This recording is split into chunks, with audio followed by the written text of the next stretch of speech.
Hello! Hi, everybody! Hello, hello! Hi, everybody! How are we? Oh, our timer works! Perfect! Perfect, timer's working!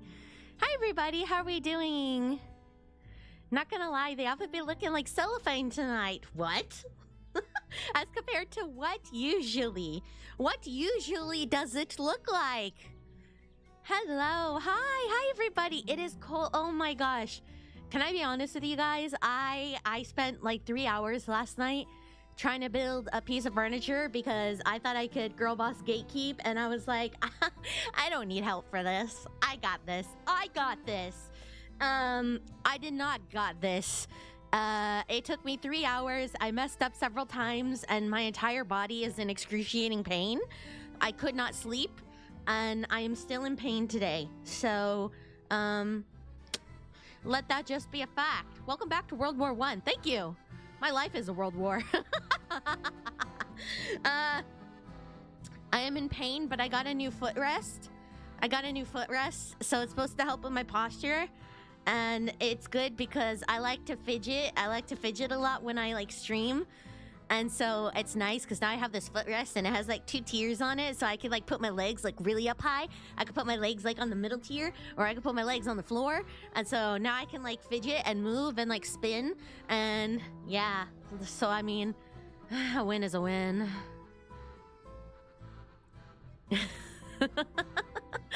My Monster Energy, I probably could use one. I still have my coffee for today, but I could probably use a Monster. Sounds like you're just in the right state for story vibes. Oh no, what's that predicting? Oh no, what's that supposed to mean? What's that supposed to mean? Hold on, let me put this over here. Jelly beans up my booty hole. It means jelly beans on my booty hole? Let me see. Maybe I could put this here. I want this to go away. And then I have to put this over here. Hold on, let me reorganize. I was about to start 3 degrees. That's cold. Don't make reverse to make you feel better. Yeah, but at least I get to, you know what? But at least I can put my pain into their pain. So my physical pain could go into their pain. So at least hopefully I could be like, you know what? The excruciating pain in my back and my arms, you know what? Maybe it's not so bad. What's this game? This is Reverse 1999. Feeling fun, 1999. Okay, so I accidentally logged in, and I was like, oh shoot, I should probably show chat this before I like do stuff. Invite a guest. This will immediately invite a random 6-star character you do not own from the available pool. Oh, random! Zygo with the sub! Hi, Zygo! Thank you! Love me some war crimes. World War I, love me some war crimes. Hey, why'd you make Waterpup say that? Oh, wait, can I just like... Thank you for staying in the guppy gang. Can I tell you guys my new vote? That reminds me, you reminded me, Zygo. Can I tell you guys my new, like, vocal stem that I, that I've been doing? It's from, Adventure Time, and it's when Bimo sings, Bimo, how did you get so pregnant? Who's the mother? Who's the father? I cannot tell you, it is a secret. And so I've been singing that to Waterpup, and so like every time I see Waterpup, I'm like, Waterpup, how did you get so pregnant? Who's the mother? Who's the father? I've been singing that to Waterpup like nonstop. Wait, Bimo became what? What? Hello, you got Muldeer? Oh god, you walked 7 miles. Okay, I just read that this is random. I don't get to pick because that would be too generous. Okay. Okay, I'm gonna close my eyes. I'm gonna close my eyes, and then I'm gonna look at chat. So chat, give me your honest reaction to who I get, okay? I'm gonna close my eyes. Chat, who is it? Is it good? Is it good? Is it? Oh, I have to spin. Okay, I did peek for a second. Okay, chat, who is it? Who is it? Is it good? Is it good? Is it good? Please be something good. Who do I not own? Who do I not own? Chat, is it good? Oh, I have to click again. Sorry. Sorry, I have to click again. Okay. Okay, who is it? Chat, is it good? Is it good? Is it good? Will I hear their voice? As long as you watch my flight once, you will never forget my name. Lilia! I am Lilia. In other words, I was right. I was right. I was right. I was right. I was right. I was right. Oh my god. The voice. The voice. The voice. The voice immediately. Oh my god. You didn't have to tell me. The voice. The voice. The voice. The voice. The voice. The voice. The voice. Immediately the voice. The voice. Hello, Waterway. The voice. As soon as I heard the voice, I was like, Lilia, Lilia, Lilia. Yes. New vocal stem unlocked. Exactly. Lilia, how did you get so pregnant? Who is the mother? Who's the father? It is a secret. Oh my god. As soon as I like, oh my god. Hearing the voice, I was like, neuron activated. Neuron activated. Well, I was wondering what 6-star do I not have? Because it's that you don't have. So I was like, could be anyone. You're watching Adventure Time with Crow. Actually, I finished Adventure Time, but I was going to rewatch it. But I started watching Steven Universe, actually. Our favorite alcoholic.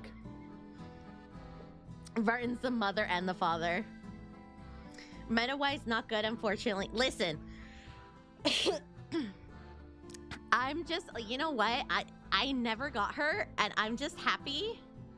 Oh wait, yeah, time to add more time. Mods, add time to the timer. We got 1 sub. Add to the timer. But you know what? I'm just happy to have another OG. And she's a follow-up. I will say I'm not here to brag. But I do specialize in follow-up teams. AKA it's the only teams I build. I get to decide how much time. No, there's a chart. What do you mean? But I do specialize in follow-up teams. So I will say, maybe not the best, but follow-up teams are kind of my shebang, so I'm not mad. I'm not mad. She's great with 37. Okay, I like that. I like hearing that. I like hearing that. I like that. But Lilia's fun to play, though, with Lepera and Tennant. To this day, neither Druvis nor Sotheby.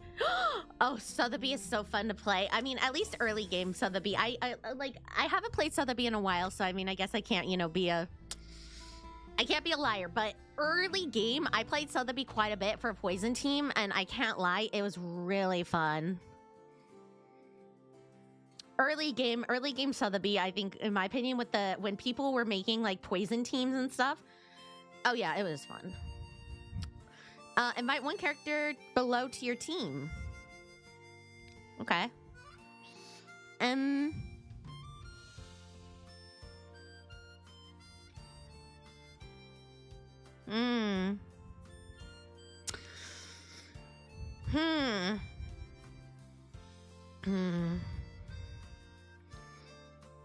This is hard. This is hard. Who do I pick? Name day. Press and hold for details. Support DPS. Attack buff. Mental defense, reality defense.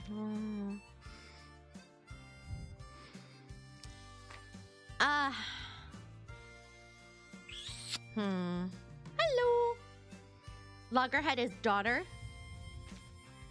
Ooh. She's cute. Heal, defense, support. Oh, counters nice. I don't have a lot of counters. Do I already have them all? No, I don't. Oh, the clock didn't change. It didn't add. Are you sure? Are you sure it didn't add? I mean, here's the thing. Plant. Oh, plant too. A plant and with counter? I think, you know what? I think I could work with that. I am intrigued by that. I am intrigued by that. Yes, I am. I am very intrigued by that. So this is the suitcase. Oh, I always wanted to see it for myself. I am intrigued. Timekeeper, do you think you could swing me a bigger one? Get my Unilog. Oh my god, there's so many there's so many free things. Oh my god. I'm so spoiled today. Oh, Kakanya. Oh my god, this is so beautiful. Would I get this? I would want to see who else. Oh my god. More stuff. Oh, this is just the jukebox. I was like, what? DK's is like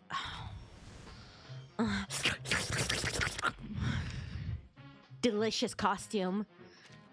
Wait, is DK's the reward for the it? Hold on, let me check. No, Kakanya's is, right? Yeah, Kakanya's is. Wait, how immediately? Oh, that's if you do that. Sorry. What? How do you get DKs? Did you know they animated this fight? Yeah, I know. How do you get DKs? Is it in the shop? For the free battle pass. Oh, hell yeah. Oh, what did I click? Oh no, I'm supposed to be doing the main story. Oh no. Hold on. I'm sorry, I'm gonna skip this just because we're supposed to be doing the main story. Ah, cute. Okay. Good morning. We'll take a look at that Today later. I read a news story I do want to just look real quick. Okay. Okay. Okay. Nice, nice, nice. Okay, I can do that. I got this. Okay, we need to catch up. Our goal today is to be all caught up on the main story because I am so tired of being behind everybody else. So our goal is this is our focus, and I'm gonna try not to yap excessively. Matilda's mom has got it going on. Okay, lock in. I got this.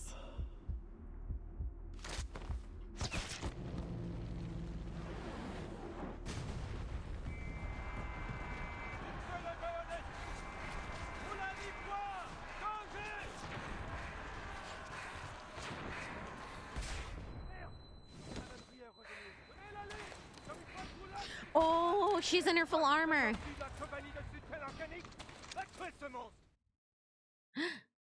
Wow, this was a good one to open back on. What's this game I'm playing? Never heard of it. It's in the title as well as in the description. It's Reverse 1999. Oh my gosh.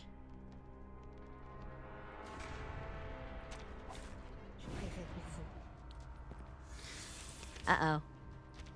Merde. Those accursed knights. Uh-oh. Uh-oh. These two facing off. Calm yourself, Marianne. Steady your breathing. You need not panic. This will not be the end of you. Huh, interesting. Let's do one channel, get the two attacks going. Hello. This is good. I was gonna do this one last time, but then I was like, no, I had to stop early for some reason. I had something to do. I think this was good timing. Okay, let's get the double attack. Now is the time for repentance. The enemies shall be stamped out. Oh, perfect. I didn't get to do the ult, but that's okay. That's okay. But the fight is far from over.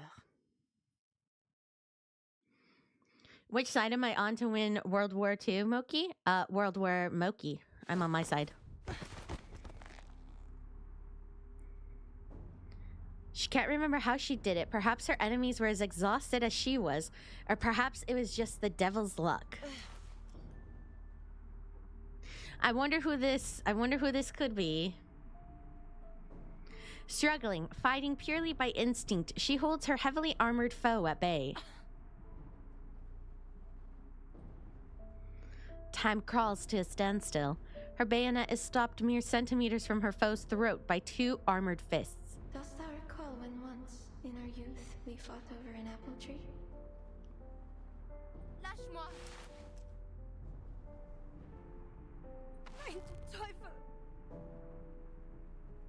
Hydrate. I'm gonna hydrate with coffee. Thou wish to cut its wood and make us a fire to roast a chicken.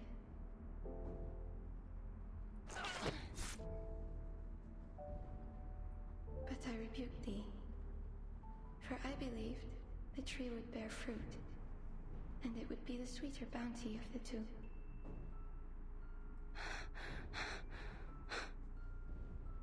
Thou didst find a bush with overripened berries and hurled them at me, crying that they should serve as my supper, while the chicken would be for thee alone.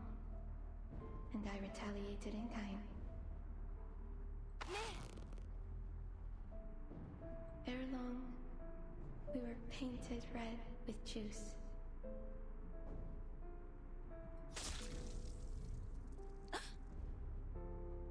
What a bloody melee we fight.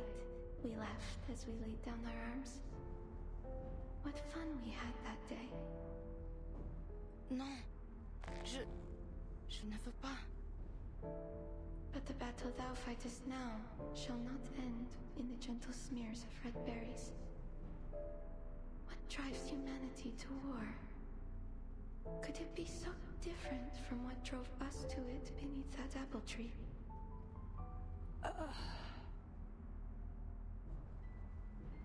I dare not imagine how a slaughter that has claimed the lives of millions could be waged for so small a cause.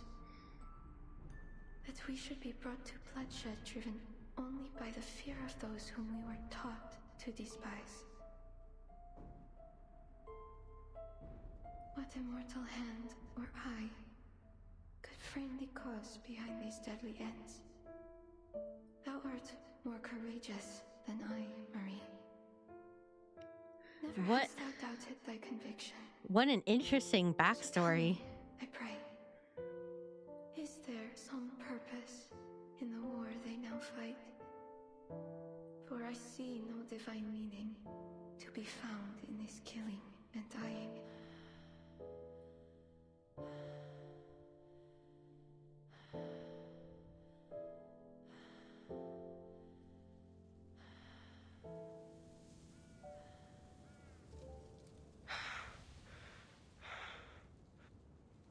Small caliber rounds pose no real threat to her rocky exterior, but that does little to reduce the pain. And healing comes slowly. Agnes? No response. That was expected, but what she had not expected was the next voice.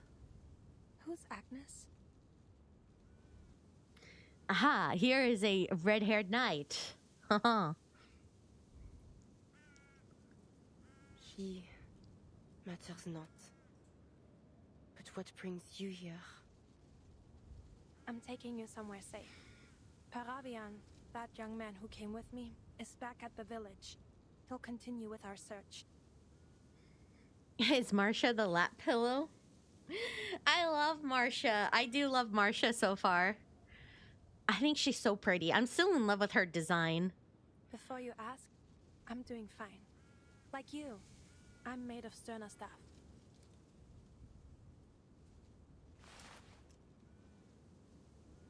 She rotates her arm, looking as if her wounds had all but disappeared. I checked over your wounds, but I have no earthly idea what to do with this gravel. I know how to treat flesh, not stone. But that wound won't be a problem for you, will it? No.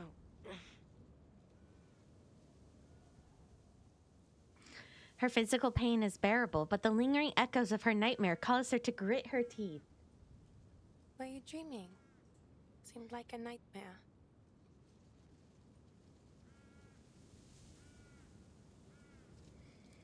Sentinel is canonically 5'2". Ha, she's shorter than me. That's a short statue. She locks her stare forward and away. There's field dressing for the wounds that truly pain her. I don't know if this will help. She removes her gloves. It's a brisk and almost tender motion.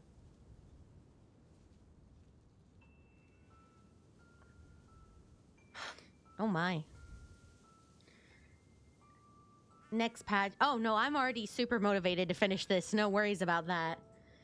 We've been fighting to catch up for a while now. We've been if you look at our playlist, we've been smashing chapters left and right trying to catch up with the event or two in between. Could it be? Are you... I am. But that battle is long over. You and I are no longer enemies. The howls of their deadly melee still ring in her ears. It was a senseless fight. I hurt you. It wasn't your fault. Hmm. In fact, I thank you for it. They thought I died fighting you. I used that as my opportunity to leave. For some time after that, I was with an international rescue team. We came under attack by the Manus for our efforts, but the Foundation intervened. Wait, then you remember me?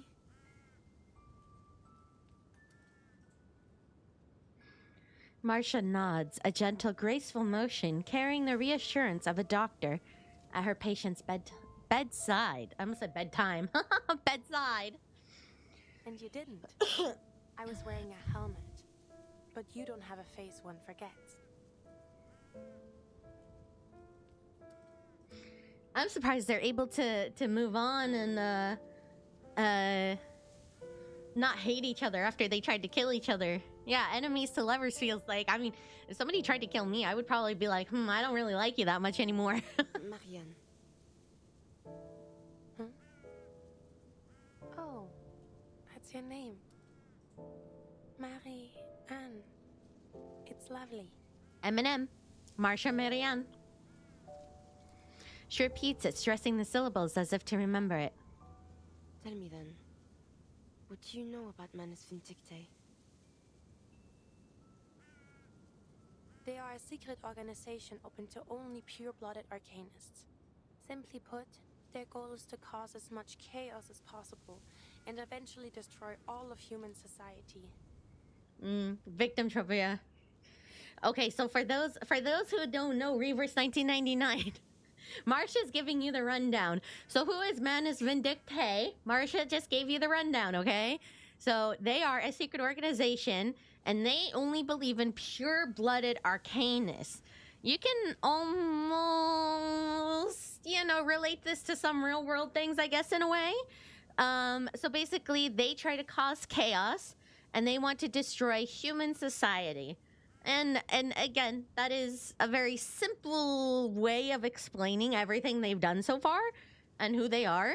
Of course, if you want the whole picture, you got to play the game.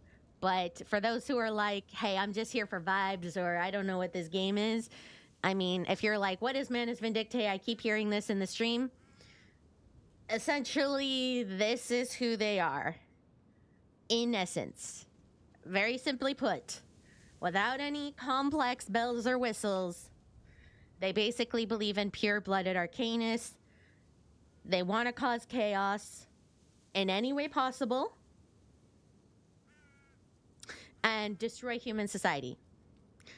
So the Death Eaters from Harry Potter? I haven't seen Harry Potter in a while, so maybe? This game is basically Doctor Who x Harry Potter with a hint of X-Men. The Manus are like Voldemort's people from Harry Potter. Yeah! All these references I don't understand. Moki, we're not here to throw a 49k Marvel's reference. We're not here for the... My bad. I'm sorry. Sorry, I gotta lock in. Moving on. And this mother of resurrection is like a god to them. Is it too soon to make jokes about that? Don't get me in trouble, Zygo. And so they have, if you were here for the last chapter, Mother of Resurrection, Arcana, the sexy goopy lady. Something like that, yes. She died once, but they managed to resurrect her through some awful ritual. Wow, they're really giving a recap in this chapter. Love that for you, chat. I love that for chat. That's always like, I don't know what's going on. Look at this. Get a whole recap in here. A resurrected madwoman? So the sexy lady with the goopy goop, that's who they're talking about. You know what I'm talking about? That's her. That's who they're referencing right now. You know who I'm talking about. Don't act like you don't know. You know who I'm talking about. Her disdain curdles into hatred. Fingers clenched like she's trying to crush something in midair. Then she is a false prophet. Oh! An imposture of the true resurrection. Oh! It's way past the hot period. We could joke about it now. It's like a week old. Is it really after the hot period? I actually had to Google what happened like a day ago. Anyways, back on track. It's a going start point. Marcia seizes the opportunity to move to her side. Oh. The war between the Foundation and Manus Vindictae has lasted ages, longer even than this war. You and the Foundation share the same goals, and the intelligence you gathered may prove crucial for us. If you would be willing to share it, we may be able to reach a truce sooner. So please, mull it over. Mm-hmm. Sentinel bows her head, giving her rifle a rough once-over. She wipes away some of the blood and dirt that cakes the receiver, then one by one slots new rounds into its magazine. My search into Manus Vindictae began at the turn of 1918. Their documents, personal belongings, letters. I sought and scrounged for every clue that might be found. Boy, do we got news for you, Sentinel. If you join the Foundation, have we got all the dirt on Manus Vindictae that you could ever want. From these, I learned of their mission, to prolong this bloodshed, supplying both sides with arms of dreadful artifice. Then, as now, I still do not understand why. I feel like her mind would be so blown if she heard all the things Verton knew, though. Sentinel's gun is an 1886 level? Huh. The guy's doing it. I heard he was. I'm so glad for that. I brought my evidence before the powers of my nation. Oh, Peppermint sent a heart on TikTok. Thank you. So I spoke out against them, still hoping they might awaken to this madness. But my words went unheeded. Worse, they turned against me, hiding even the very name of Manus Vindictae from all Hi, their Mambo. publications and letters.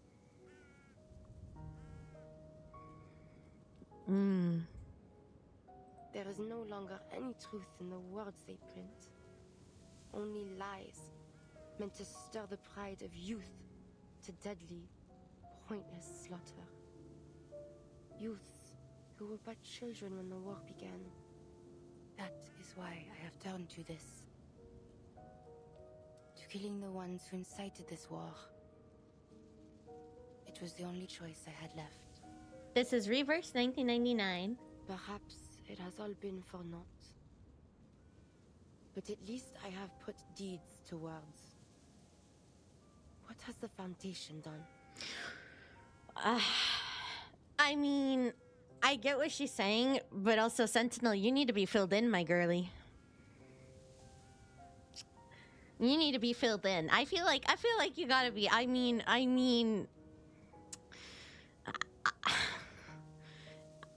feel like you gotta be filled in a little, you know? What has the Foundation done? I mean, Verton. Hello? The accusation forces her into a stammering defense. We have done more than you know, but I'm not authorized to tell you. You expect me to offer all I know to you, yet still withhold your trust.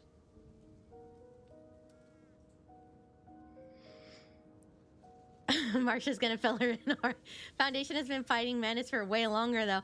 Yeah, that's why I'm kind of like, oh, I kind of get where Sentinel's coming from, but I mean, she's kind of wrong. But I mean, like, it's okay, it's okay. She be nice. We don't know, you know. She doesn't know, you know. She doesn't know. Hello, Jordan. I'm sorry. No, I suppose that isn't fair of us. If there's anything we can offer in exchange to make a deal, But her efforts lose steam. I'll try my best to honor it, but I can't guarantee anything. A cold breeze cuts the stillness between them. Sentinel lets out a slow, labored breath. I will give nothing to the Foundation. Oh. Neither freely nor for any bargain.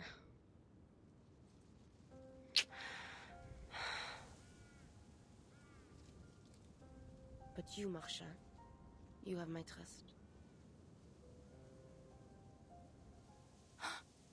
Hmm. Hmm. Hmm. I'm back from work. How are things? We're in a world war right now, Future. How dare you? How far am I into this game? I mean, this is the most recent chapter. Marcia lights up at her patient's declaration. Follow me. Oh, of course.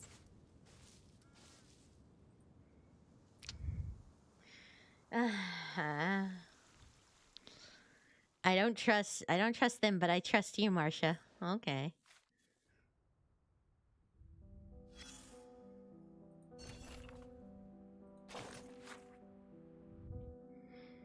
Arcane Support Company Special Regulations. Okay. Respect all comrades equally, regardless of classification. Check. Execute orders exactly. No changes based on divination. Check. Do not neglect conventional science. Bullets often outkill arcane powers. Check. You are fully accountable for entities you summon. Okay. No mental surveillance, influence, or manipulation of personnel without authorization. No arcane modification of issued equipment without authorization. Conduct spirit contact only with another member present. Limit to 3 minutes. Know the alternative forms of your comrades. Report and secure approval before using large rituals or high-level incantations. Expect enemy arcanists and other supernatural threats during operations. Chat, did you get that? Everyone summoning with a friend. Make sure you summon entities with a friend only. And make sure everybody holds hands.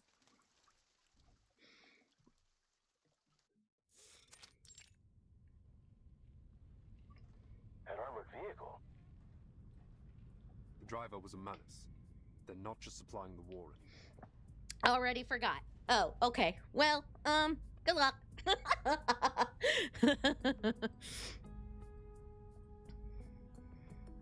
Summoning Moki with my roommate. And they were roommates. The words I forgot. What paper? Okay, we're off to a good start, chat. Chat, you guys would be the best army ever. There's a pause before the Hawks leader speaks through the receiver. What do you think that means, Chris? Both sides are gathered in the same room listening to the reports from the front lines. Krios lets out a soft, rueful chuckle, though he does not let it betray the seriousness of his words. That the Manus have decided to build themselves an army. That seems likely. In that case, we must prepare immediately for a response. Xeno's main force is still at the eastern front. They won't be able to reinforce us if anything happens here. The Foundation will need an army of its own. That's completely irresponsible. A calm voice cuts through the speculation. It will only increase the tension on this front, and it directly violates our peace policy. Manus Vindicte takes in only pure-blooded arcanists. That doesn't make for a large recruitment pool. It won't be much of an army, really. Oh, you don't know about that. To say nothing of the fact that they lack the organization or discipline that is needed for a true large-scale military operation. Armies need human leadership. You forgot to take Arcana into consideration, Petra. You don't know what she can do to her followers with her new power. Whatever the case, we cannot take anything for granted. The Foundation will need the strength to defend itself from future attacks by the Manus. If we act quickly, we may even get ahead of things. I'd like to see what the committee will think of this plan. I hope they'll have a better grasp of the consequences. You're not seeing the board, Petra. The communicator struggles to transmit the two leaders' heated exchange. Krios, on the other end, stays quiet, professional, obedient. Before long, the mediator takes over the line. We can't rule out the possibility of a large-scale conflict. However, the committee will maintain its peace policy until we have reliable evidence. And if the worst happens? Should I stop my skeleton summoning ritual? As long as you have a friend, it's okay. Then we'll do what we must survive. Constantine's smile is so creepy. I don't know if Water Pup is covering it for you guys, but her smile is so creepy. We have arrived. I don't trust Constantine in anything she does. Oh, Gargoyle Monastery. Oh, you're home. I see. The glow of arcane skill fades as they approach, revealing their hidden sanctuary. It is, or was, an abbey, appropriately Gothic, with ornate stone walls rising up to meet the air, its dome long collapsed. This monastery, it's not an arcane creation, is it? No. It has only been enchanted with our arcane skill. Carthusian. It does feel oddly intimate with her bringing her to this monastery. Beneath its protection, those that dwell here will go unnoticed by any who pass near.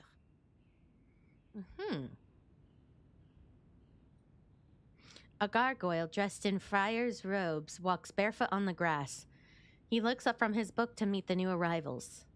Greetings, I'm Marcia, investigator of the St. Pablo Foundation. The friar nods, offering a smile soft and friendly, then extends a finger and presses it to his lips. Oh, I see. Have you made a vow of silence?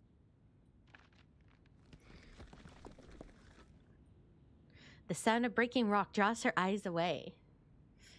I'm here, and guess who I finally... Who did you get? I got Lilia.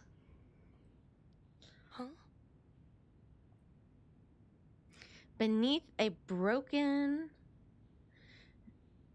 narrow window, a stone statue of a woman begins to stir, its surface softening into flesh. Her face is marked by twisted sorrow as she walks towards Sentinel with an exaggerated gait. Marie, Ooh. petit chou, the rest returned to us again. But oh, child, thou needs rest. She just pulls Marianne into a tight embrace and plants a series of deep kisses on her cheeks. Sentinel endears the affection with as much grit as she did the bullets. And this is a friend? The woman turns to Marcia, her eyes now pooling with greater sadness. Oh, poor child. The hug comes too quick to dodge and too sturdy to resist, pulling Marcia into a breathtaking embrace. Breathtaking.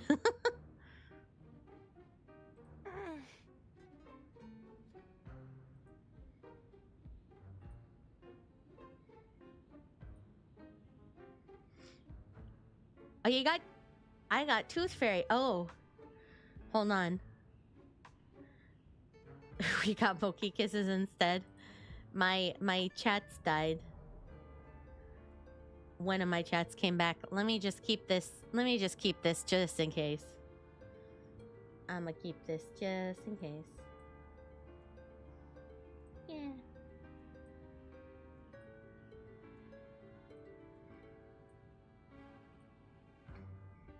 One second, 2 seconds, 3 seconds. The smothering hospitality at last abates, and Marcia takes a deep breath. A fresh air, taking in the pleasant scent of grass and wildflowers. Hello, Bride. Our Marie has never been tireless in her toils. 'Tis a shame that she never permits us to aid her. Am I truly too aged to be of service?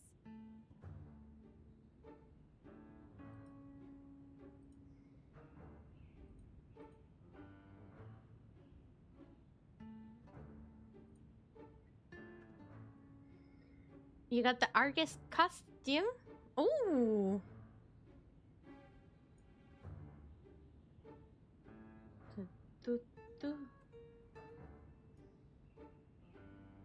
Oh, but perhaps my age has eclipsed my wisdom, for I have thus far been an unwelcoming host.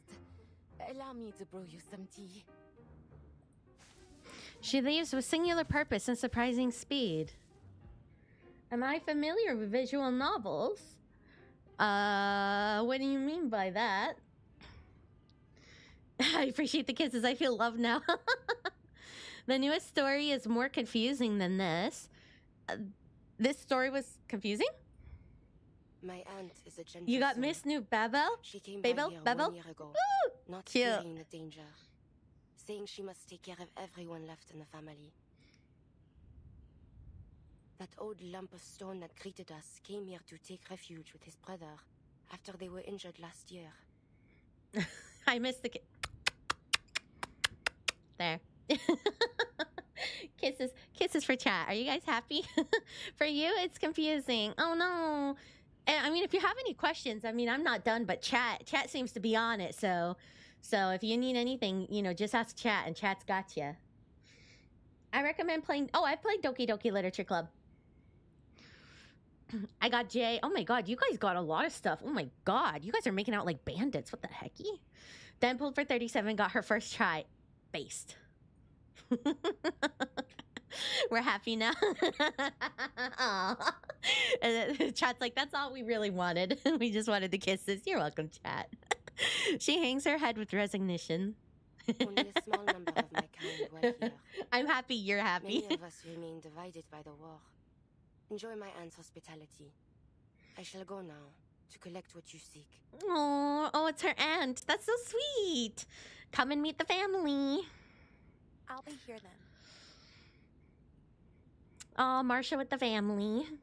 Hold on. She lets herself relax only a moment before noticing the stone-faced gargoyles that look down at her from a dozen perches. It's not even Valentine's Day. Consider it an early treat. A thought crawls under her skin. Bonjour? Bonjour?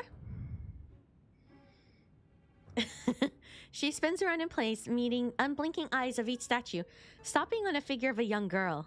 The girl's hands cover her face in a mournful pose, the silent tragedy of an endless moment of loss.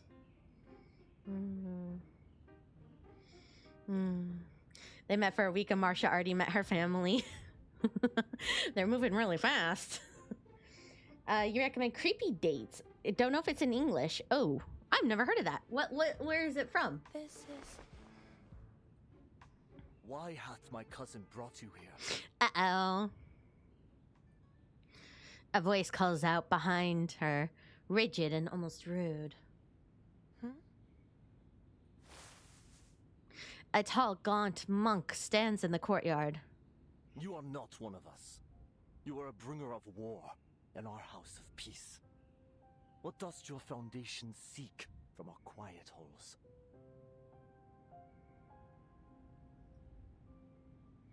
There's accusation in the gravely tone of his voice. You misunderstand. The Foundation isn't bringing war. We're trying to end it. This war is neither yours nor ours to end.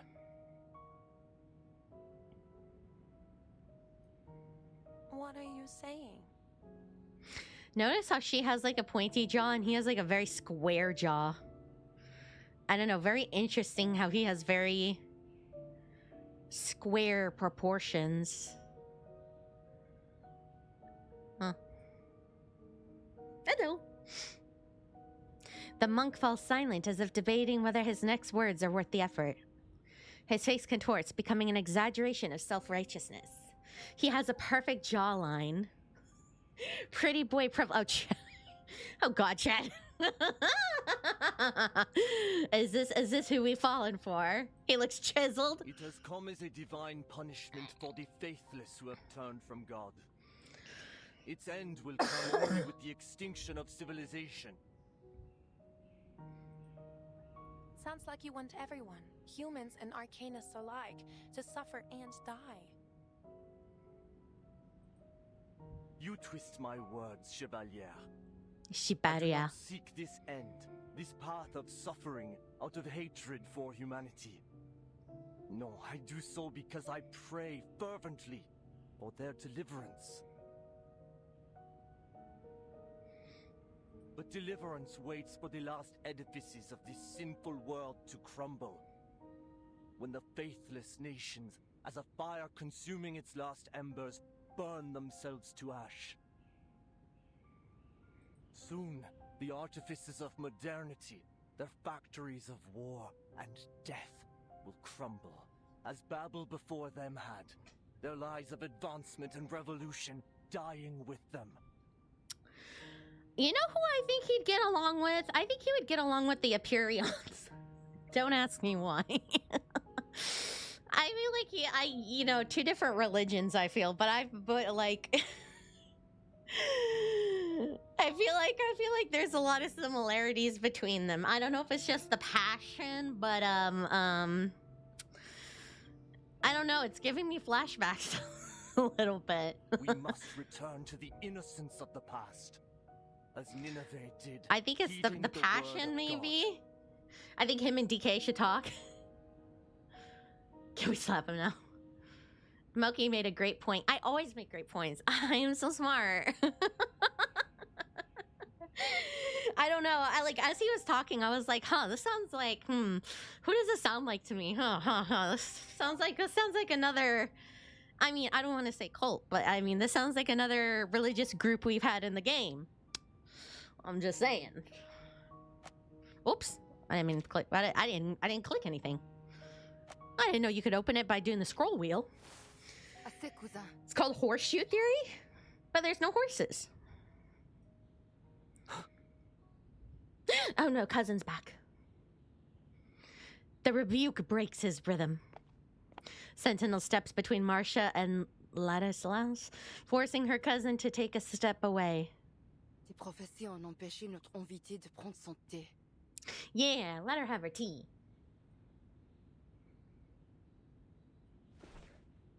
Sentinel turns and hands Marcia a heavy canvas military bag. Are you able to lift it?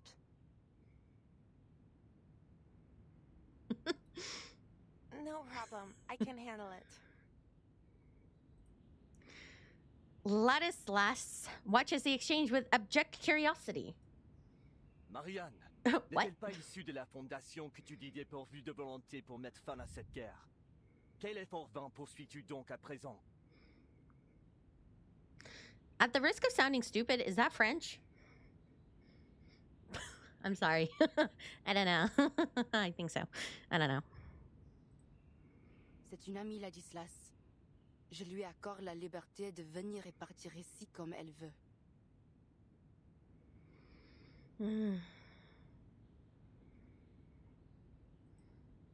Mais elle n'est pas... It is Moki. What?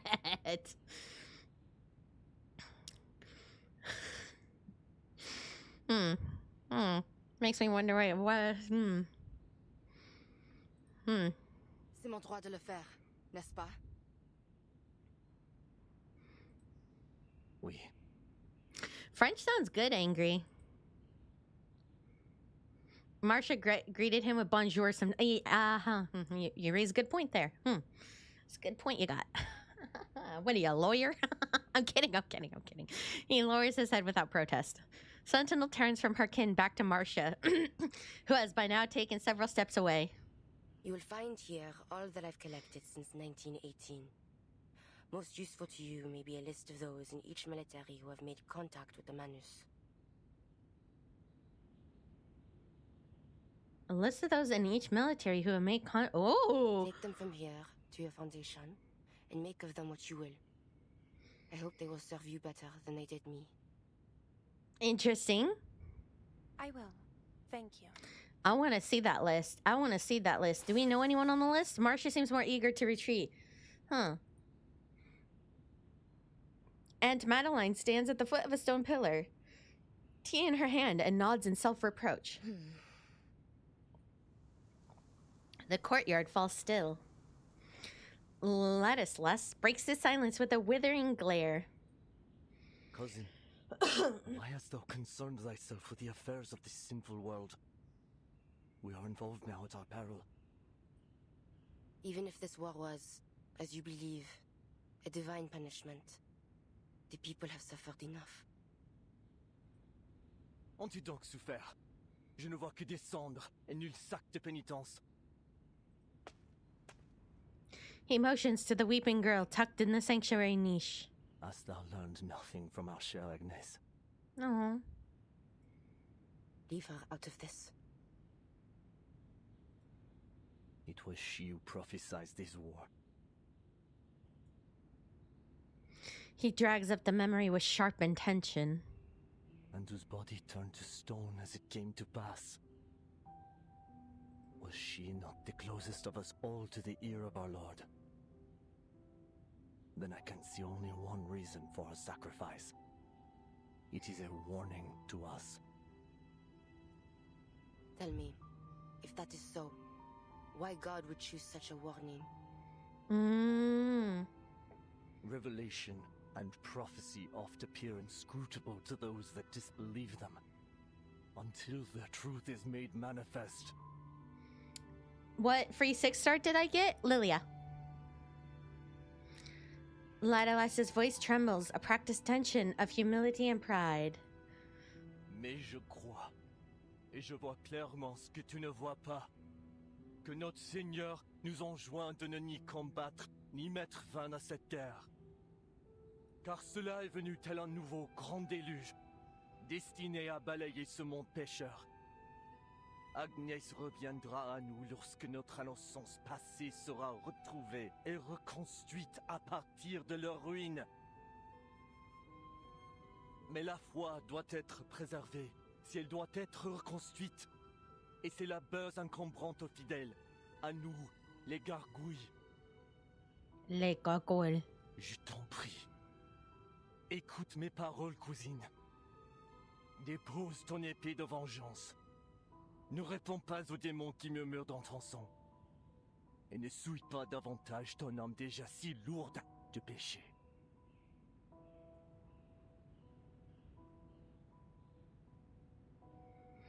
He let his words cling to his lips with solemn weight. His cousin, however, has never been easy to preach to. She stiffens, sorrow and purpose welling in her eyes.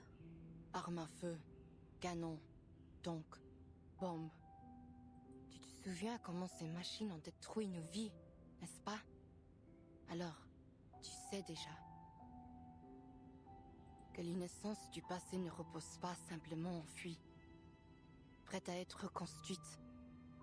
Elle est morte et disparue. Si porter un fardeau de péché permet de mettre fin à cette guerre, ce prix me semble dérisoire.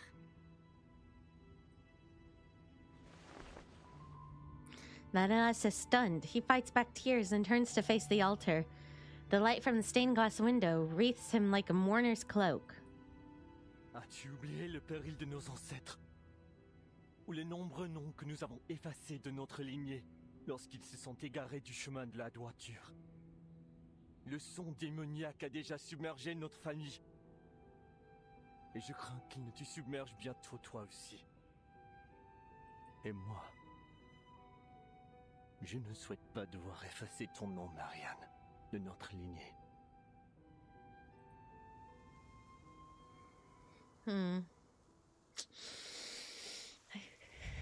I mean, it's probably going to turn out he's like partially right, but... Ooh. Ah. There was a star. There was a star. Where did it go? Here.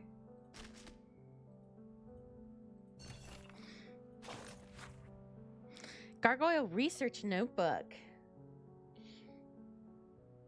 Speaking French and Texan Shakespearean.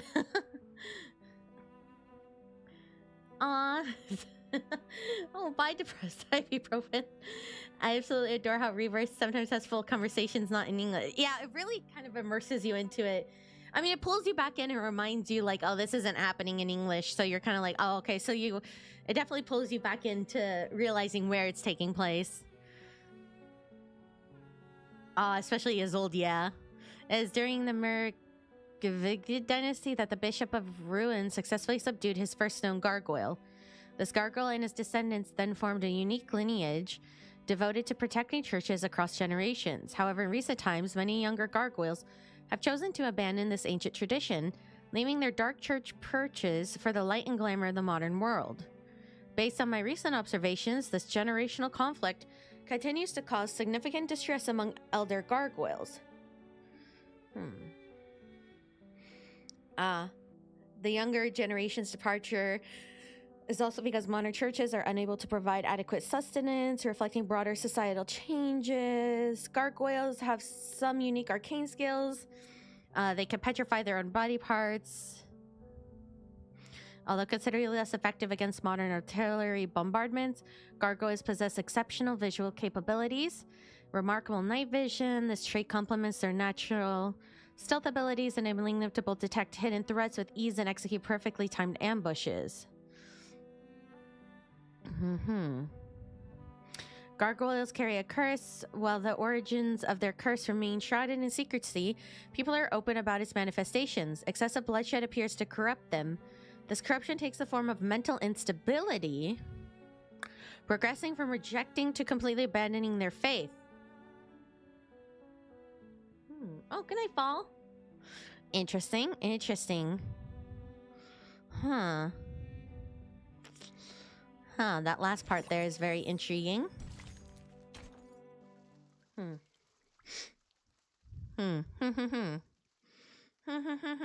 Interesting, interesting. Abandoning their faith.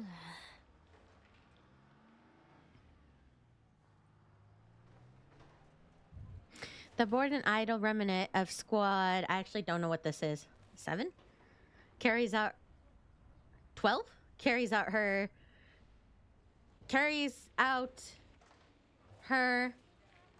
as yet wait, what? Carries out her as yet tedious orders? What is it? You need to check the atlas? What? She stops by a window, squinting inside.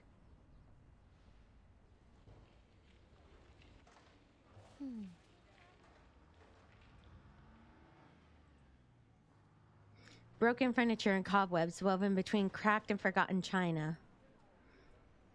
A uniquely shaped counter arcana monitoring device disrupts the decaying scene. Clearly, no one's bothered to do any cleanup then.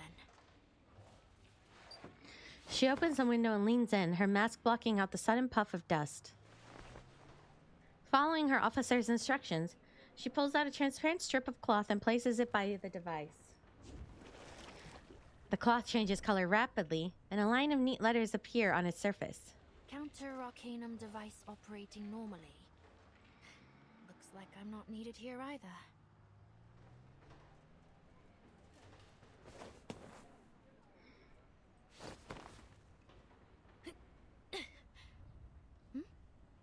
Aren't you... Meryl? Marcia! Marcia? The young soldier springs up to greet her, visibly relieved. It really is you! You're back, finally!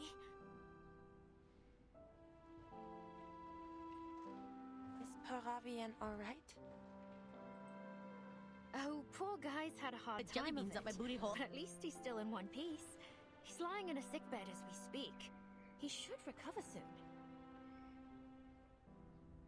It's too bad he didn't find anything too useful in the village. Well, aside from that armored vehicle.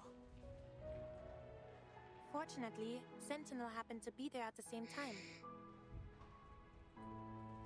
So, it really was her? The one who assassinated Colonel Hirschfelder? Ooh. It's cute that Meryl has a bigger role in this chapter. Yes, she'd collected a wealth of evidence Hydrate, concerning yes. Maris and Dictate. I'll have I've water. already delivered it to Commander Kreos. As for the assassination, it turns out her actions weren't entirely unjustifiable. Let's just consider it a misunderstanding. Misunderstanding? She literally killed the guy. Weren't some people saying that Meryl was going to be playable? I don't know. When I first saw her, people were like, yeah, she's going to be playable, 100%. And I'm like, oh, okay. She's not She will be likely the next NPC to be playable. Yeah, see, a lot of people were saying that. I was like, huh? there's a lot of chitter chatter that She's gonna be playable. She will be playable eventually. Marcia unconsciously rubs the old scars on her palms, feeling them itch like never before. Meryl presses her lips together, creating a twisted crease in her mask. Well, Anyway, I was just worried that something bad might have happened to you. Like what happened to... To whom? To whom? We said that about Enigma. Charles and Amanda. We haven't heard from them in over 4 hours now. They were dispatched to investigate Hill 299, correct? Has any help been sent their way? Commander Kreia sent some men to look for them. Hopefully, we'll hear some good news soon. Most of the other teams have finished their investigations. A few of them are already in the safe zone, actually. Apparently, they found a lot of useful info. So, we won't have to head back out again, right? Aww. Meryl watches Marcia carefully, as if waiting for her to confirm something. The front's getting shelled to hell and back. I mean, chances are we'll...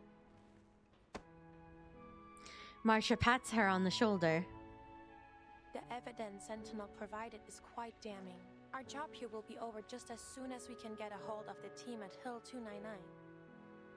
Don't worry.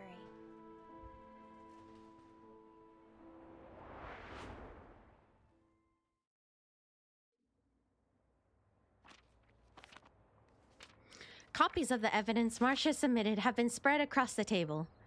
Personal letters marked with military maps, battle plans, engineering blueprints, defaced with and altered documents.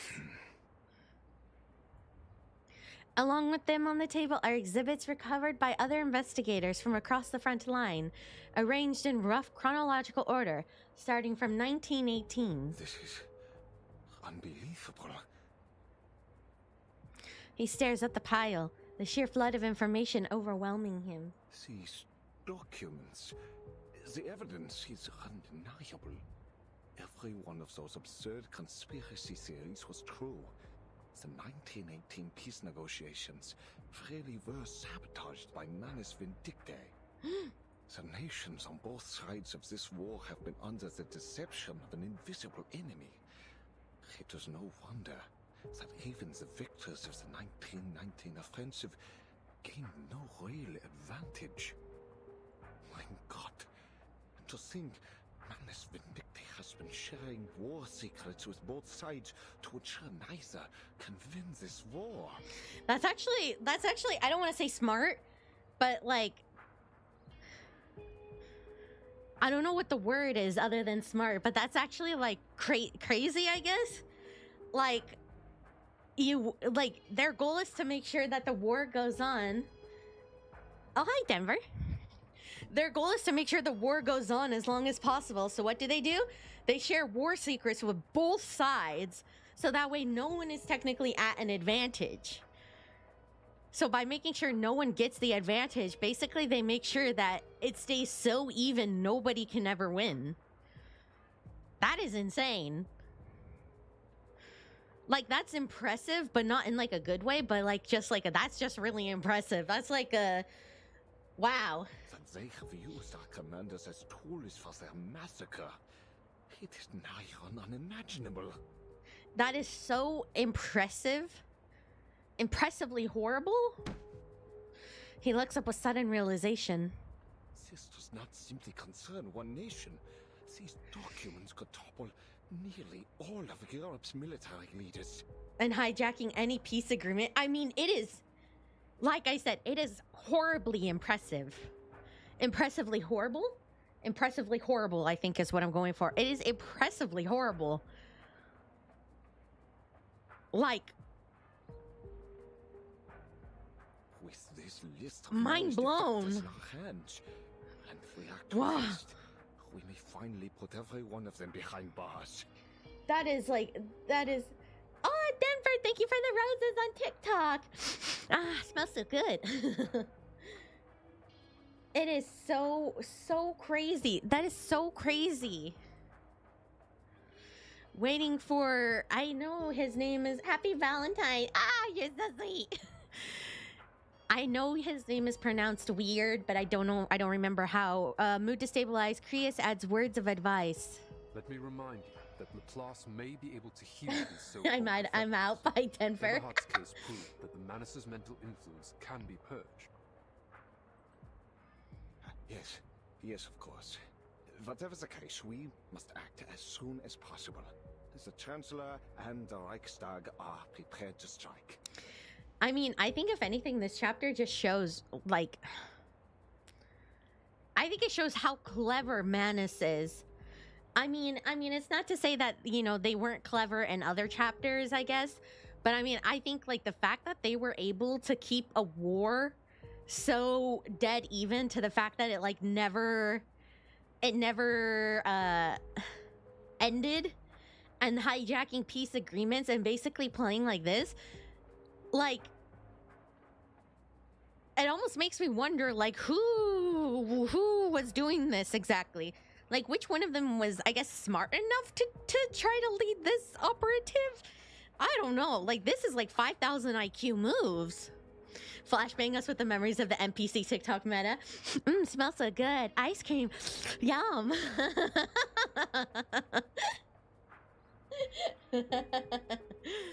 Finding a light in a once grim future, he starts to shake, sending ripples through the papers in his hands. Agreed. The evidence is sufficient. There's no need to delay. Wunderbar. Just think of And how Blue Puck is good at storytelling. Yeah, that too. This is the day we secure a century of peace for Europe. Sounds like a line for the history books. He has no mind to react to Krius' parting jab. Stuffing all documents into his briefcase, he rushes out. Arcana for sure, but I heard you can see how Manus operate with the new event. I got once we catch up, we can do the events more now. But as for main stories go, I feel like this one is really rounding out Manus. Like, instead of just being like a kind of like a brute force, I don't know, like this evil boss fight that we have every time, I think this is really rounding them out and kind of, I don't know, really solidifies the impression that like they are always working behind the scenes. Like, when you don't see them, they're still working. I think in some stories and some events, it's easy to forget kind of they exist. Like, oh, Manus exists, but like, are they even doing anything? Are they even working? But then this really rounds out the fact that like, oh yeah, Manus is working 24/7, 365. Like, you, even if you don't know it, and that's what's scary about them, even if you don't know it, they are working. Even if you don't see them, even if you don't, like, even if, you know, even if our main team is doing some side quest, Manus is working. And that's what's horrifying, is you're like, oh shoot, now you realize they never stop. They never have, they never will. Well, maybe they never will, I don't know. But like, they never have, they've never stopped. 24/7, 365, they are always on. And this just really solidifies that, I think, in the story, is when you really realize, oh crap, like, wow, this is insane. It's been connected the entire time. Everything's going according to plan.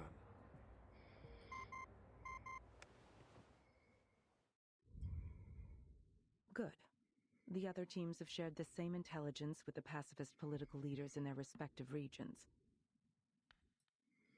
All the Foundation has to do now is watch for any interference from Manus Vindictae. But won't this approach cause even more turbulence? Oh, hi, Verton. They've got the grind set. That's one of the things I like about this story. It always feels like stuff is happening. And, you know, in a way, it is kind of a slow burn, but in a good way. Like, they shape the story as you go. Like, I feel like the main team gets shaped out kind of early on, and then the world kind of gets shaped out in the middle, and then Manus Vindictae kind of gets shaped out like not in like a, oh, why didn't they tell us this sooner? But like the world building is constantly getting shaped out, and you're constantly like, no way, like that makes so much sense, you know? The world building just never ends, and it's not in like a Stranger Things kind of way, but like oh my god, like you like, wow, this, it makes sense. It really adds to it. I'd be happy someday if they gave us a story specifically use Manus POV. Like I would, that's why I'm like, I need to see who's behind this specific tactic, because like I'm so curious. I would love to see the POV of them being like, ah yes, I heard this side's gonna do this, so I'm gonna go do that. Oh, I heard there's a peace talk at 5 o'clock, I gotta go ruin it this way. The questions they leave out creates new exact. It is. Mwah, chef's kiss. That kiss was for Reavers. He had been expecting the faction leaders, making this an unexpected relief. Oh, yes, Krios. I was just listening in. Burton brings me so much comfort, though. I love her. I see. In any case, the outcome can't be worse than the war we're living through, Timekeeper. As I'm sure you've learned in your history studies, this war claimed tens of millions of soldiers' lives. Not to mention the equally massive number of civilian casualties, whether direct or otherwise. We are now 2 years on from what should have been the end of this war. The death toll has already climbed much higher, and it will only continue to rise if we don't put an end to it soon. At least our efforts have won us a marginally better outcome. I see.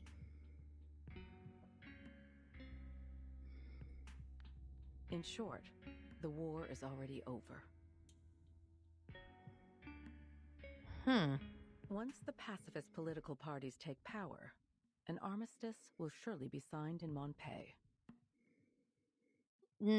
Does anyone trust her? This may not be the time, but I have a question to ask. Does anyone trust Constantine? Does the Foundation Committee have any contingency plans should things take a turn for the worse? The silence in the room.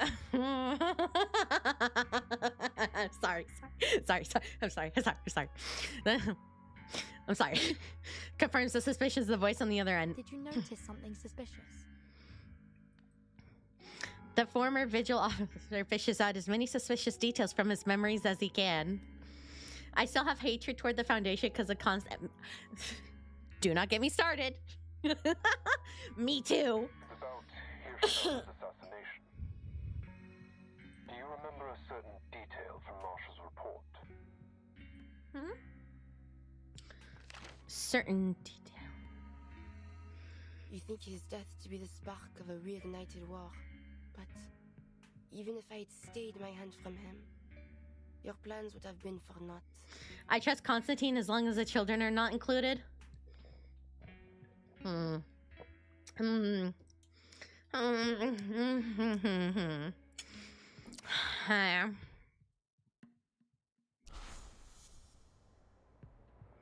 that was so, why would the Manus risk exposing Hirschfelder?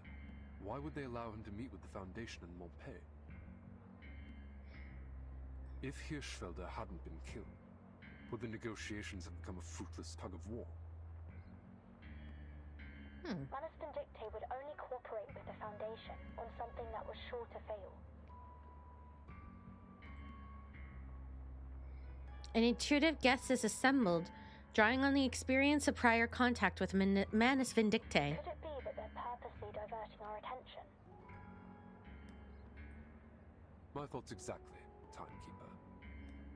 Wow, they're smart because I have no clue what's going on. That said, securing peace is our top priority at the moment.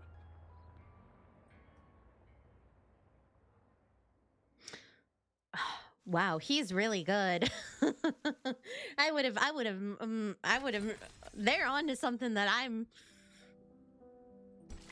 2 pounds of sugar.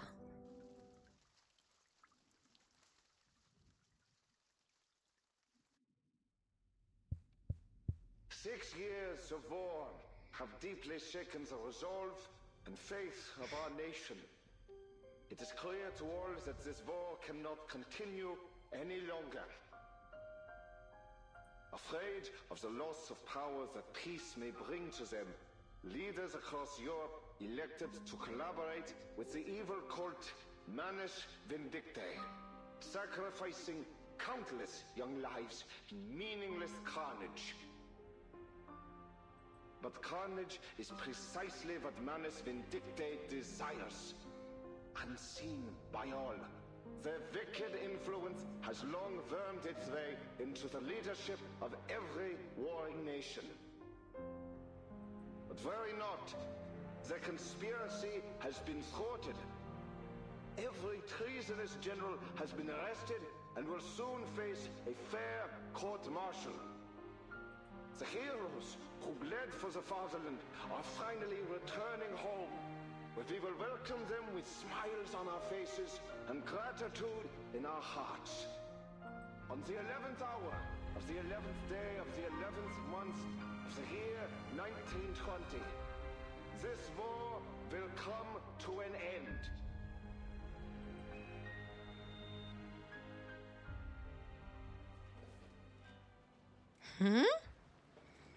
Weeks have passed since the assassination, and the desolate streets of Montpellier have sprung to life again. Delegates from the belligerent nations gather on opposite sides of the road. Soft bowler hats and ties decorate the event, mixed with occasional peaked caps and military epaulets, though now precious few. More dignitaries demand tighter security. Each nation came with their own detail, but the operations commander insists on further reinforcements from the Foundation. November 11th, Veterans Day. And one day before your birthday. Yay, happy ending, yippee! Something doesn't feel right here. Third routine patrol complete. No anomalies detected, sir. Something doesn't feel right to me. Something isn't sitting right. No further warnings from the Arcanum detection group. Should we lower the alert level?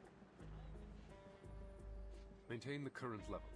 I need at least 2 squads on standby at the command post at all times. Yes, sir. Clad in white, Foundation security diligently carry out their orders. What did we say about predicting things? I know. I didn't predict anything. I just said, I don't know. Everything is all right. Trust. Happy in Reverse 1999. We've had a few happy moments, like,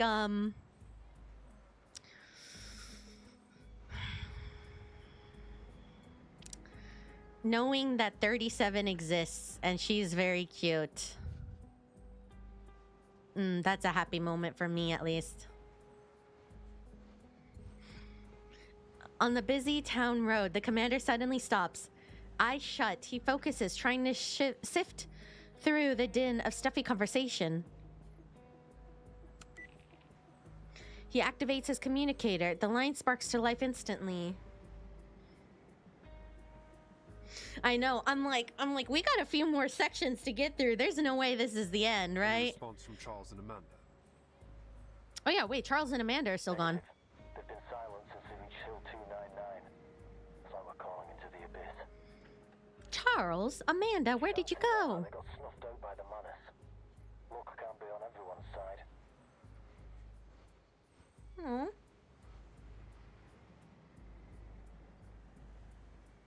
Even so, we need to recover the bodies. What?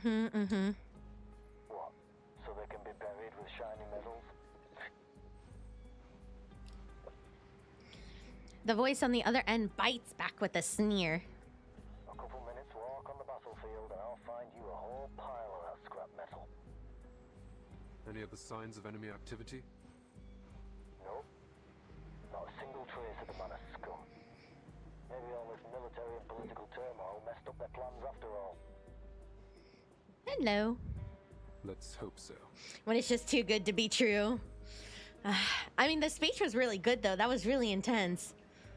Whatever the case. Oh, I thought I had to read it. Get to the bottom of what happened at Hill 299. We can't afford to let any potential threats slip past us. See, there's still Hill 299. We don't know what happened there. Already on my way there. Everyone's seeing a psychologist when this is all over, Kratos. Maybe they'll finally cure your Manus Vindictae paranoia. Keep your eyes and ears open. See, there's just too much foreshadowing. He ends the call.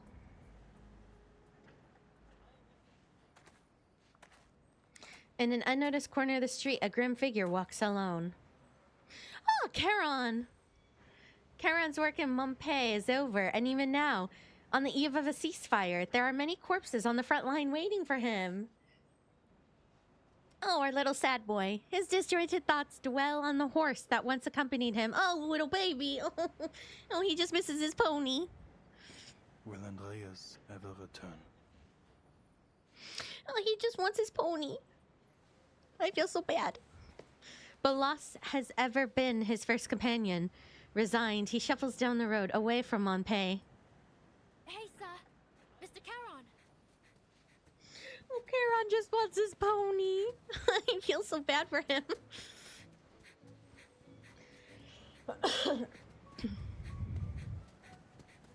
Meryl runs up to him, arriving out of breath. You leaving already? Marsha told me you're heading back to the front. She speaks the truth. And you are? Oh, right. You don't know me. But Marsha told me loads about you. You know Marsha, don't you? Charon struggles to remember, piecing together Marsha's appearance from his shattered memories. Yes. The night. Aww. I remember. Great. I'm heading to the front as well. Do you want to... or, I mean, could you please join our convoy? You wish for me to join you? You know the front better than anyone. That is true. Meryl digs into her pocket, fishing out half a bar of chocolate that has been carefully resealed and wrapped, and slips it into Charon's hand. Please, Mr. Charon, Hey? come with us. I could really use your help. Can he be bribed with chocolate? Oh, okay. I know I could. I don't know about Charon. Too many level NPCs, that is true. The front is still as death. This quiet feels strange. Halt's Maul, Rudolf. Why, damn it? Speaking of lovable NPCs, soldiers in the trenches gaze up at the empty sky. The ceasefire has not yet been signed, but all military activity on the front line has been suspended. Yet the soldiers still man their trenches, hoping desperately to go home. Why did Willy and Franz have to... Eric rubs his face, his calloused fingers twisting his features with stress. 6 hours have now passed since the last time a shell exploded or a machine gun rattled. Yet the quiet has a strangeness of its own. The faint, cold wind shivers the lines of barbed wire with audible tensile contractions. So, who won in the end? Does it matter? Rudolph's head sways between a nod and a shake. Then, should we start packing up? Sure. You can finally take all those notebooks of yours back home. Weren't you planning to turn them into a book? Yeah, but I don't know. Maybe once I stop being a soldier, my motivation to write will stop too. What about you, Erich? What will you do? Make bread, I think. My family runs a bakery. I can already see it. My old man cracking open his finest bottle of Spätburgunder when I arrive. Aww. An idea crosses Eric's mind. Speaking of which, I bet we can go and ask the boys on the other side for some food and drinks. They've got wine and soft white bread. At least, that's what Peove said. I wouldn't mind some canned peaches. Fine. I'll get you your peaches. I guess I really am your Hauptmann, huh? I don't know. Something isn't sitting right about this. He scrounges around for a bit of scrap cloth, then ties it to his rifle, intending it to be a peace flag. Erich, do not hurry to leave the trenches. Have patience. Charon sinks back into the trench without a word. Eric drops his rifle for now and steps towards Charon. I mean, I can imagine they're probably, you know, itching to get out and just want it to be over with. But I mean, Charon's right. I mean, you can't rush that kind of thing. Oh, Charon, you're back. Any news? All it takes is one person on the other side to be like, actually, I don't think this is over for me, and ruin the whole thing. The delegations from various nations have arrived in Montpellier. The armistice will be signed in 48 hours. Yeah, 48 hours. You need to wait till then. Do not do anything until it is signed, sealed, and delivered. I'm starving, Caron. You didn't bring any food, did you? I did. The new voice catches Eric off guard. Who are you? The Foundation has issued food and drinks to be brought to the soldiers on the front. She is responsible for distributing them.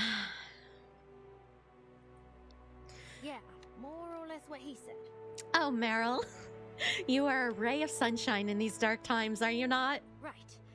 I need a hand unloading these crates of beer. Any volunteers? There's beer? The troops all rise at once, climbing over themselves to get out from the dugouts below. In an instant, the trench is packed wall to wall. Hey, easy there. There's plenty to go around. Boys! You're humiliating yourselves. Get in line and I'll choose a few of you to help out. Aww, I'm so glad they got their treats and their beer. Oh, I'm so happy for them. Eric calls out a few names and turns to Charon.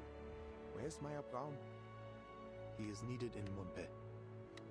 Ah, that's a shame.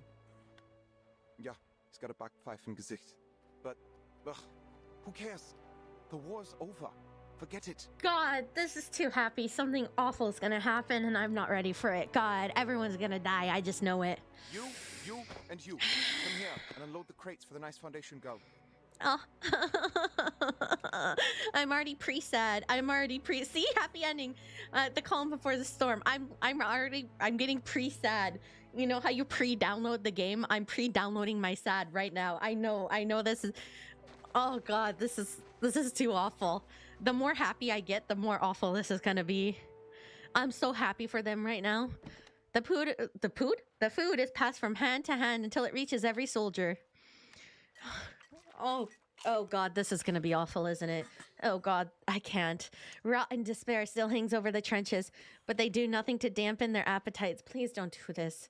Careful, Moki, you do have a knack of some accurate predict. That's what everybody keeps saying. It's to stop predicting it, but I can't. I know. I have my intuition is off the charts. I just please don't. Please. I'm not emotionally stable. I didn't sleep well. I don't think I can control my emotions today. I don't think I have self-control today. I think I'll cry. Rudolph cups a butter cake in his hand, please. Desperately afraid of crumbling it. He hasn't seen such soft and bright food in a long time. And then all at once he stuffs it into his mouth. Oh God, somebody's just gonna like frickin' bomb them. Somebody's just gonna drop a bomb on them while they're eating. I just know it. Eric hurries to his side, shoving a mug of golden Jaeger. Is it pronounced Jaeger? Lager? Jaeger? I don't drink, I don't know. Into his hands. Come on, Prost! Fine. Every click, I like feel my heart skip a beat. Count me in. Prost!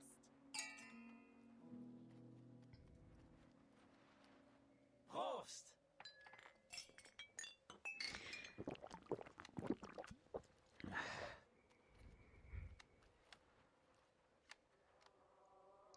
From far across the field, their clinking percussions is met with raucous singing voices. What's that? Do you boys hear us singing? I hear it too, from the other side. Why are they singing? What's going on? Oh, right. These are humanitarian rations. They've been given to the other side, too. They're probably celebrating. Eric jumps over the top, waving his whitish flag toward the other side. Come on, boys. Let's make some noise ourselves. Yeah.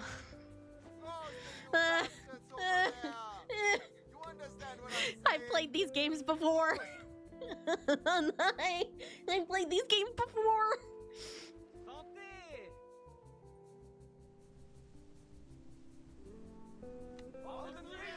Oh my god, the bomb's gonna drop. Oh my god, I can't do this. Please, I can't do this.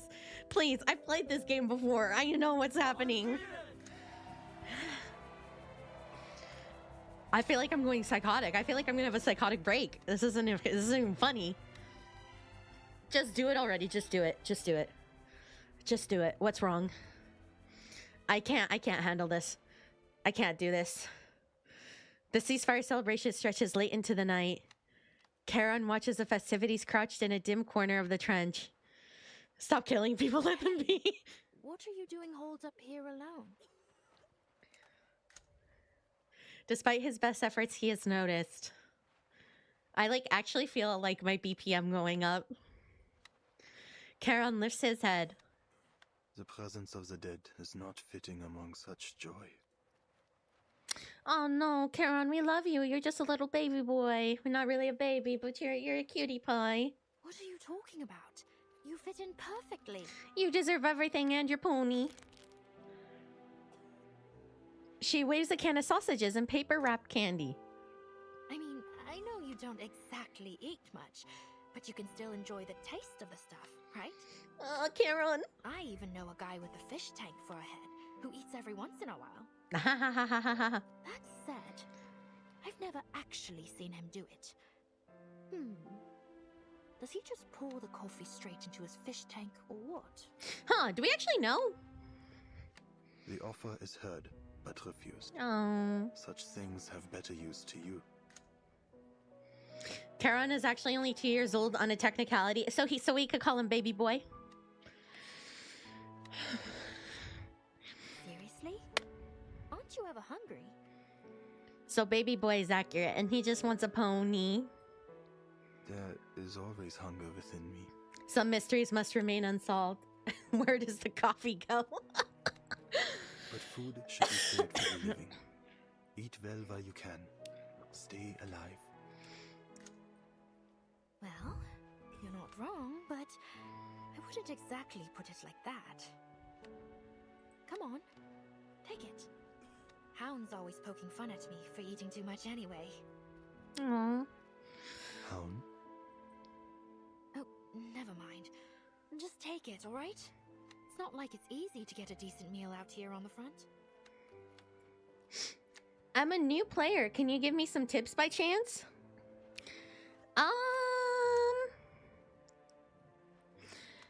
Pick a team that you really like.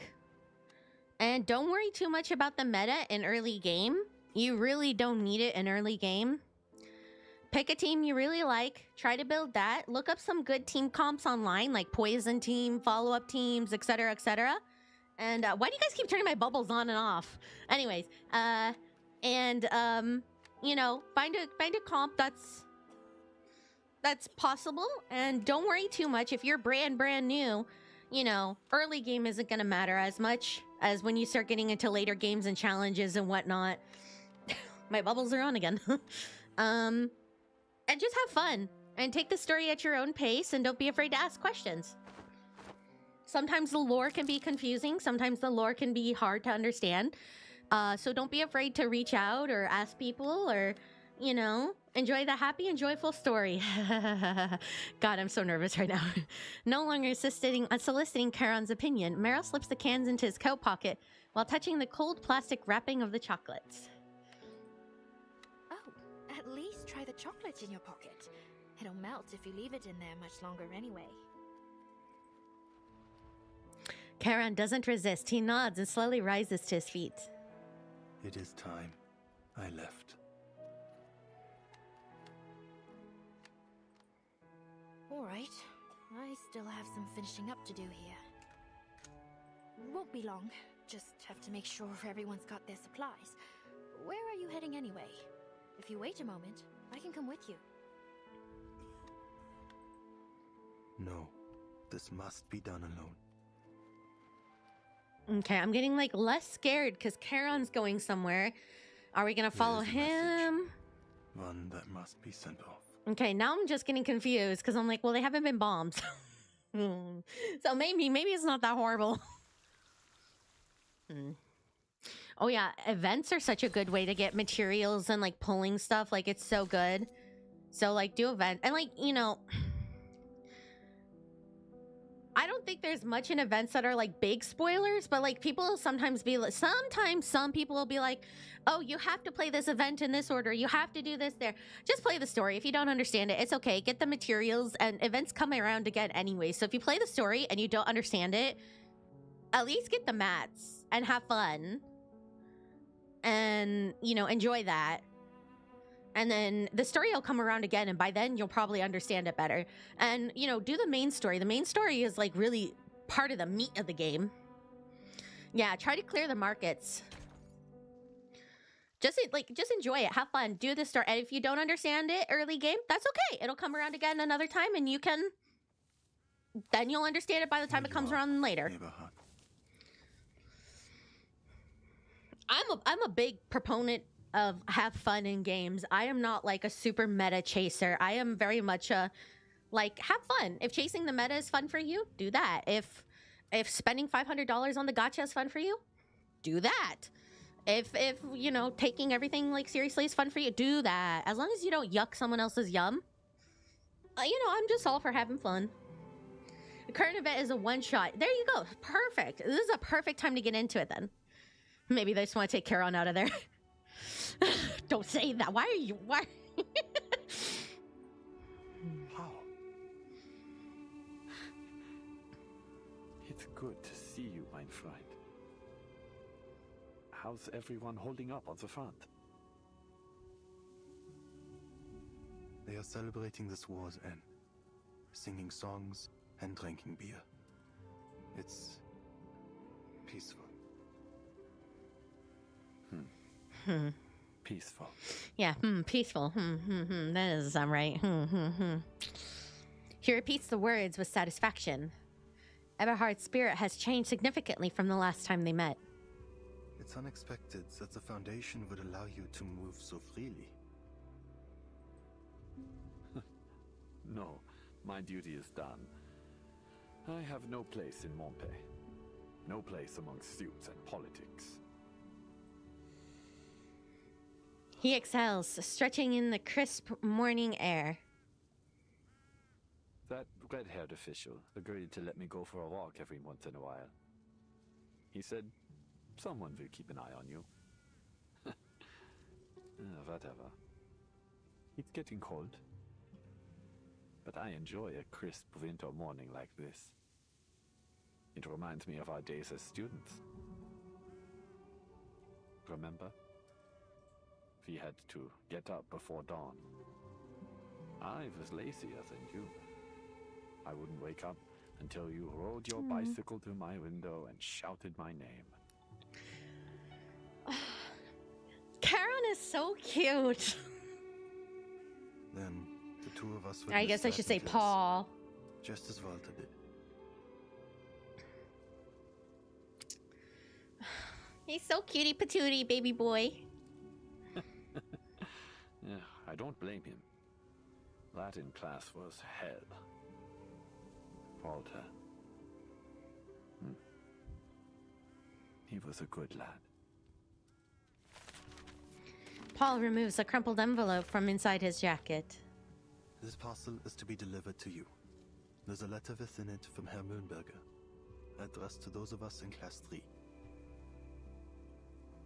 Herr Mühlenberger?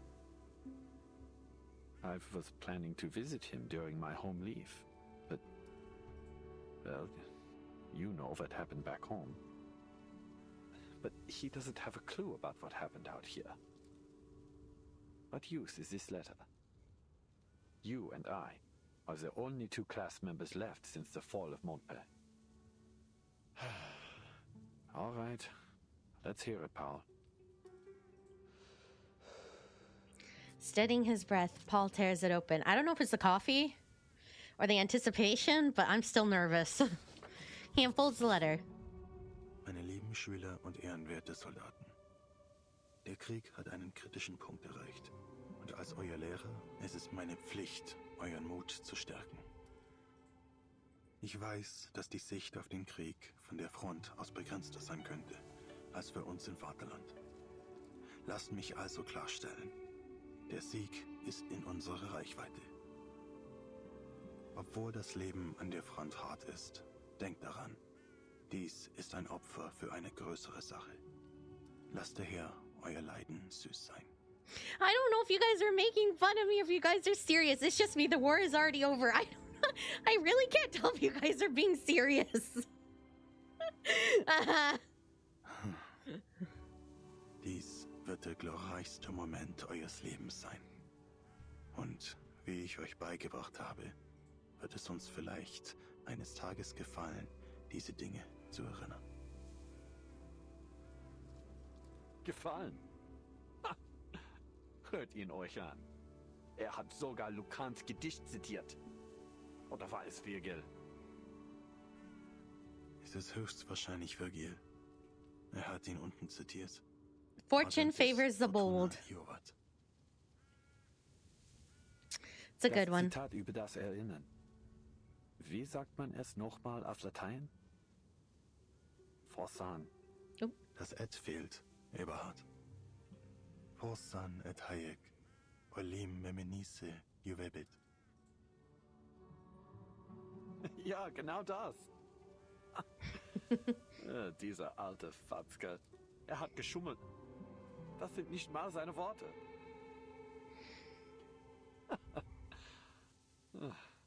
Was für ein Dummkopf. Er weiß nicht, wovon er spricht.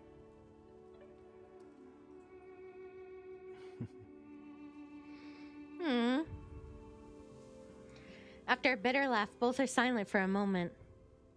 Paul, I'll never be pleased looking back on any of this. If I have children one day, how will I tell them about all this? Yeah. I sent our fellow countrymen directly into the line of fire. A death trap, knowing full well that the enemy would retake the ground in mere hours. I mean... Young lives, lost one after another. And for what? Some senseless orders? I've heard enough. Put the letter away.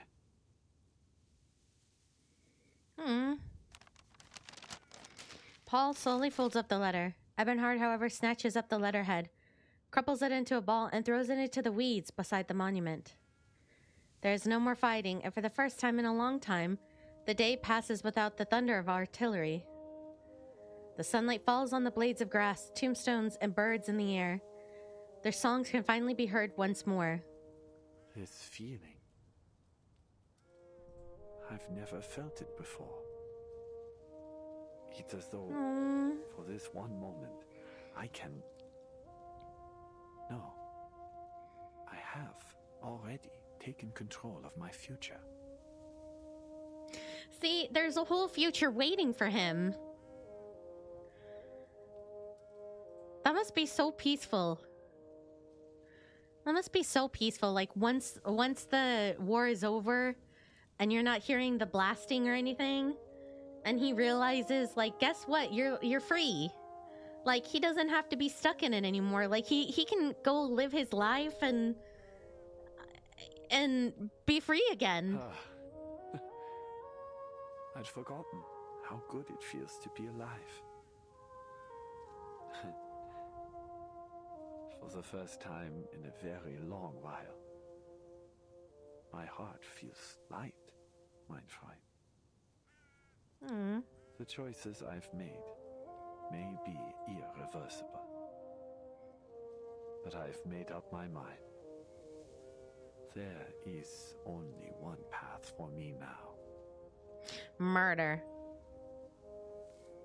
He looks to the top of the hill and starts climbing.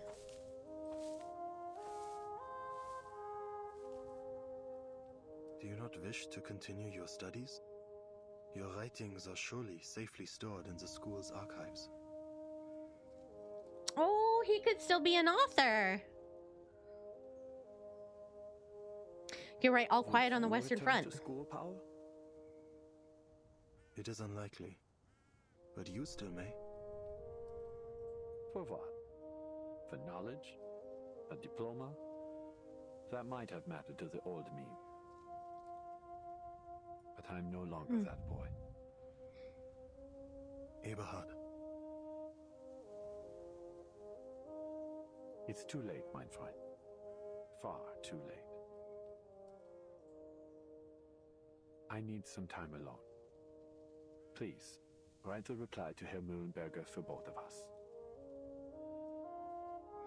The weather is unseasonably mild, and Eberhard begins to climb the hill like a student on a field trip. The sunshine and brisk air make the world feel new. The war is over, Paul. The sky is so blue. Aww. Just as it always was. Aww. Just as it always was. Aww. Well said. Huh? Farewell, mein Freund.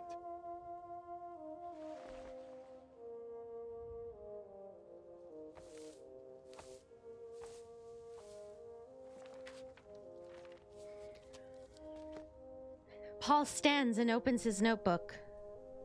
Sehr geehrter Herr Mühlenberger, Ihr Brief wurde von Ihren Schülern wohl erhalten.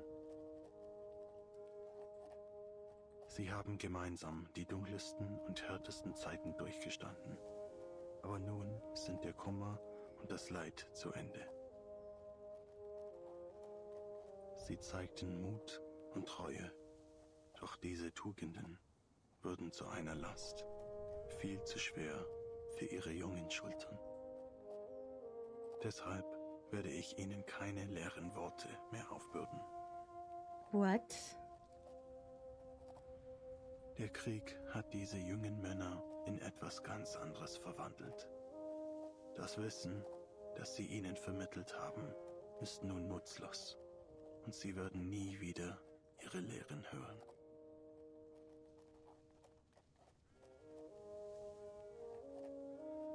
Zu diesem Zeitpunkt muss ich Ihnen mit schwerem Herzen mitteilen, dass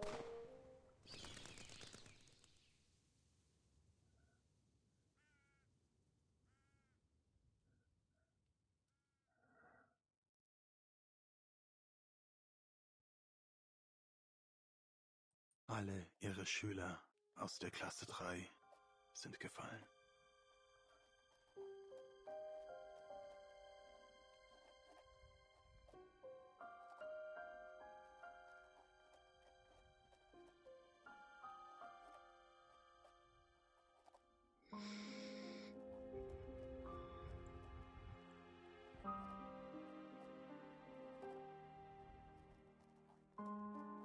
Mit besten Grüßen, ein toter Mann.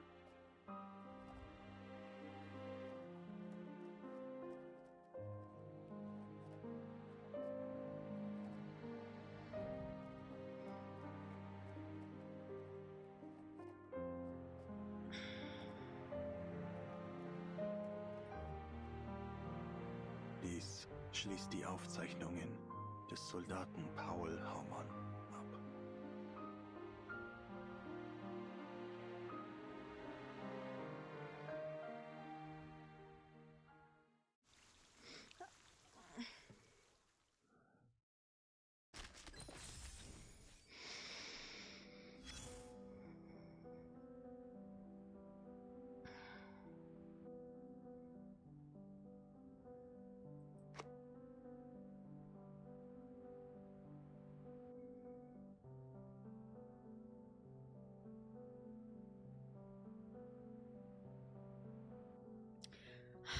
I don't know what to say.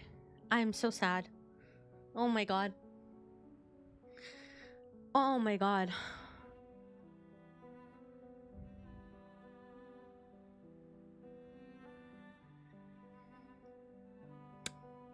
The guilt of war. It wasn't a happy ending for class 3.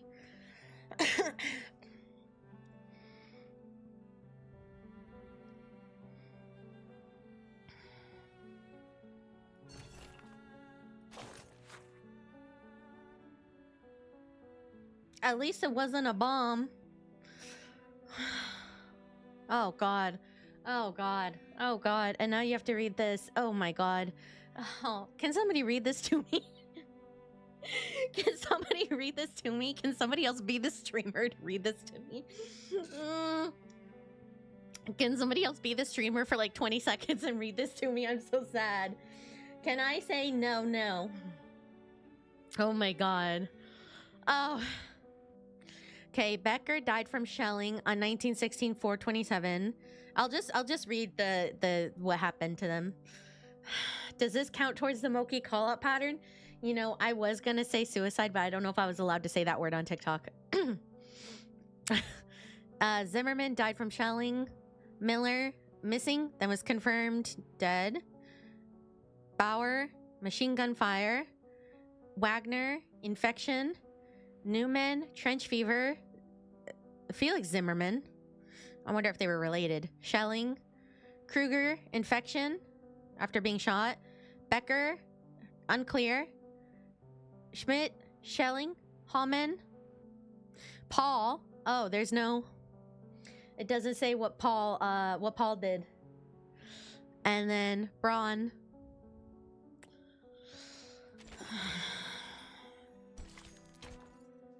Mm-hmm. Mm-hmm. Mm-hmm. Mm-hmm.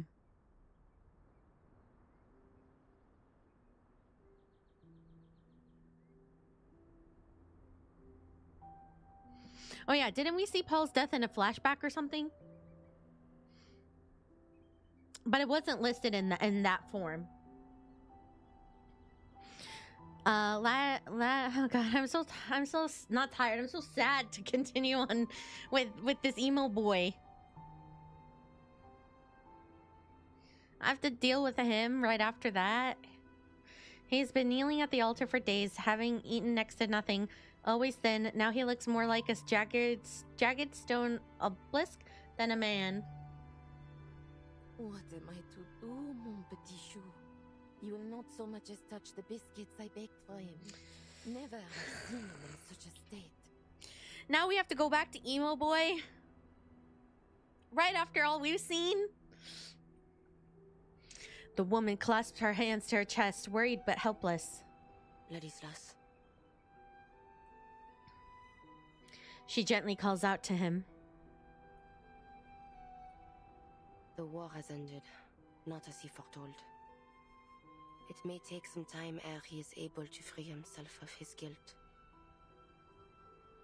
Cher Ladislas, keep thy heart in the Lord, for he shall forgive us no matter how great our missteps. The good and the pious woman stops herself from saying more. There's no line of reasoning sufficient to break him from his watch. Marie, I beg thee, do something. One way or another, we all must return to Rouen in the coming days. She leaves without another word. Sentinel comes to Ladislas' side, but has no desire to interrupt his silent prayers. Her focus instead is on the statue of the crying girl. Ladislas, you foretold that Agnes would return to herself come the end of the war. She pulls out a handkerchief to softly clean the stone's unmoving face. Yet she remains unchanged. Is there truly no way to revive our dear friend? Our family?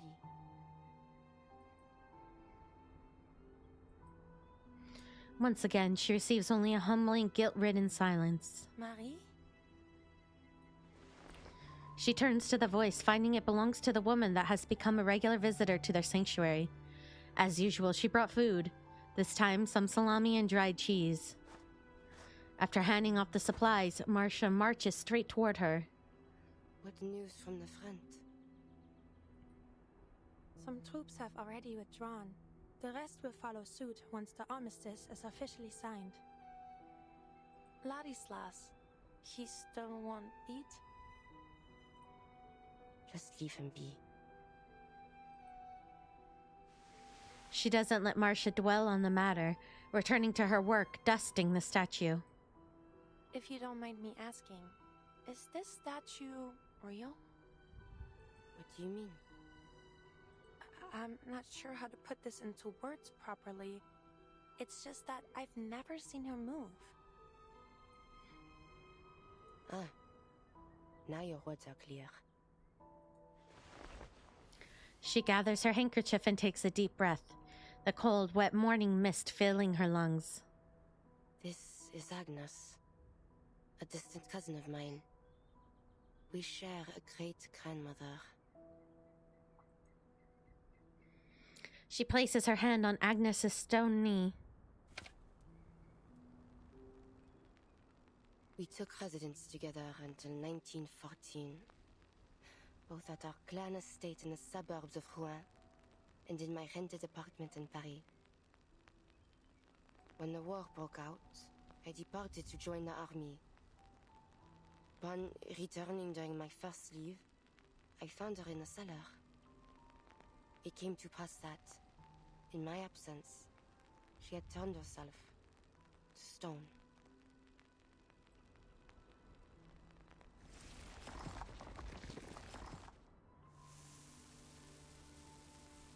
She can stay in this form as she pleases?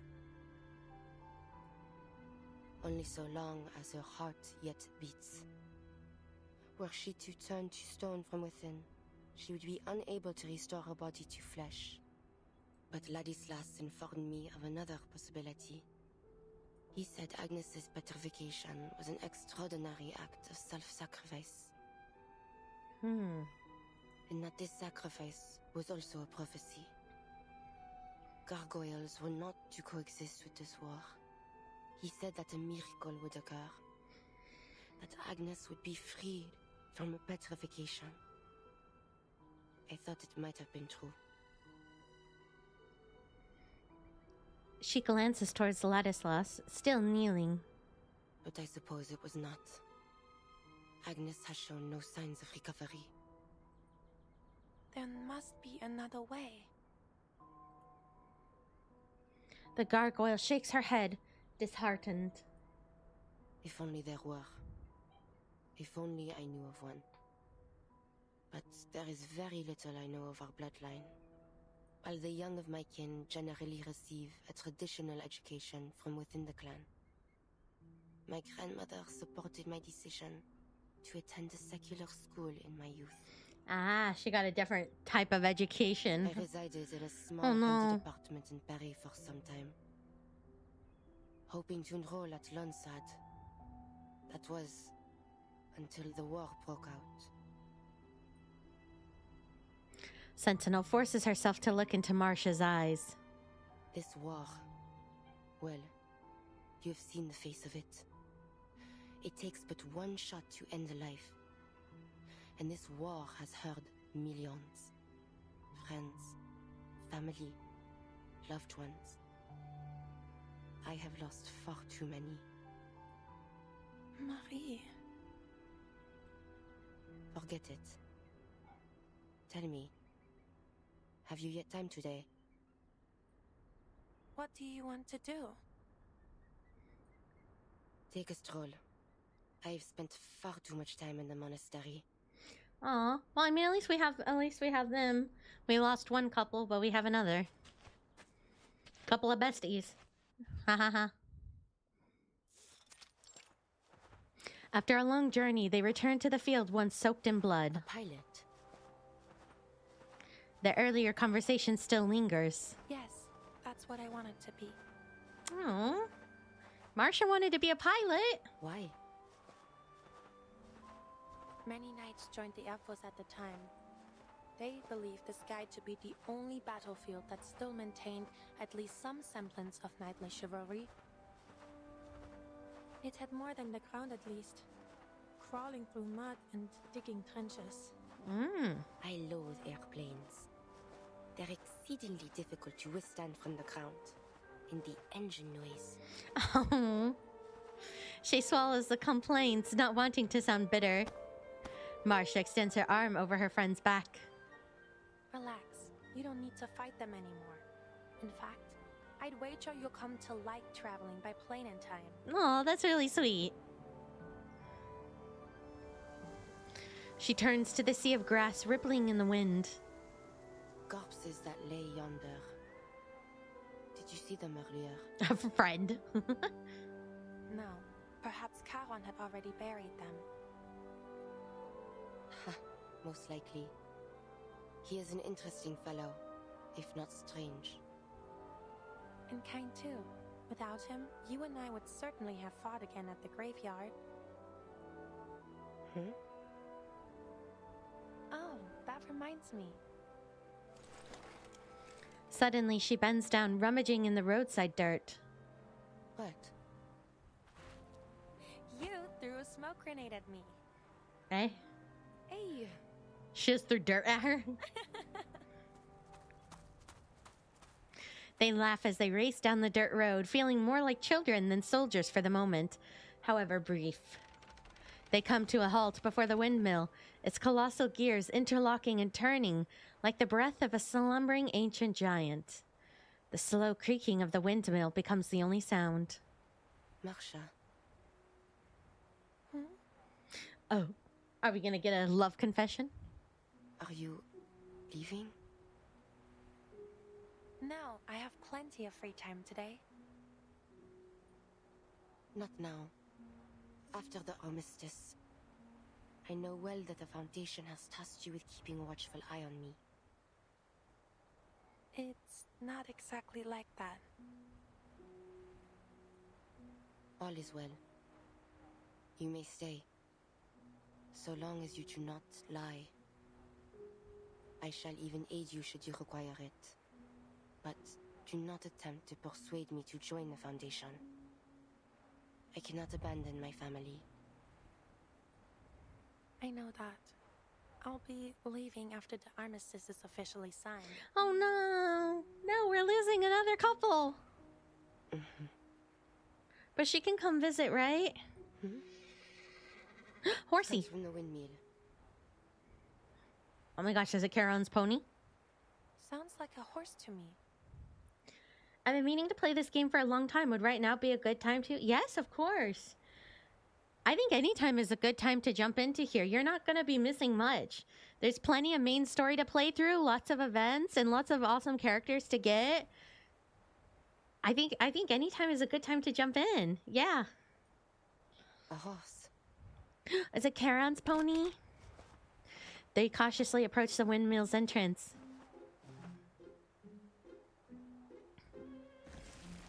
Sentinel moves ahead of Marcia, turning her body sideways and hardens into stone to give a weighty push on the door. Warhorse. Wow, what a beauty. A horse indeed. What brings it here?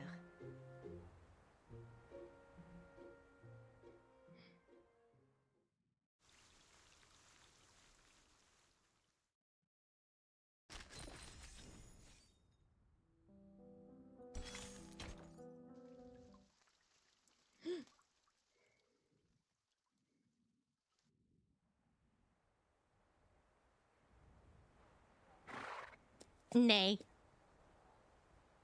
Here, come on out. That's a good boy. The horse seems to naturally gravitate to the knight, drooping its head to brush up against her. Nay. Oh my, Marie. Look at his beautiful coat. Not even the colonels have such handsome companions. Aww. Now they can raise a pony together. He seems to have taken a liking to you. Can you ride? What sort of question is that, Marianne? You are talking to a knight. Oh, they're gonna ride a horsey together. Even without a saddle, she mounts the horse with ease. Oh my gosh. Come on, Take my hand. I'll give you a ride. Ah, it's too romantic. After a moment's hesitation, Sentinel takes the offered hand and finds herself on the horse's back as well. Oh my god. This feels perfect for a gallop, but I'm worried you might fall. Let me off then. Enjoy it yourself. What fun would that be? Oh, brother. You're joking. You're joking. Oh my god, they're so cute together. Look at them smiling together, riding the pony. Giddy up. Hey.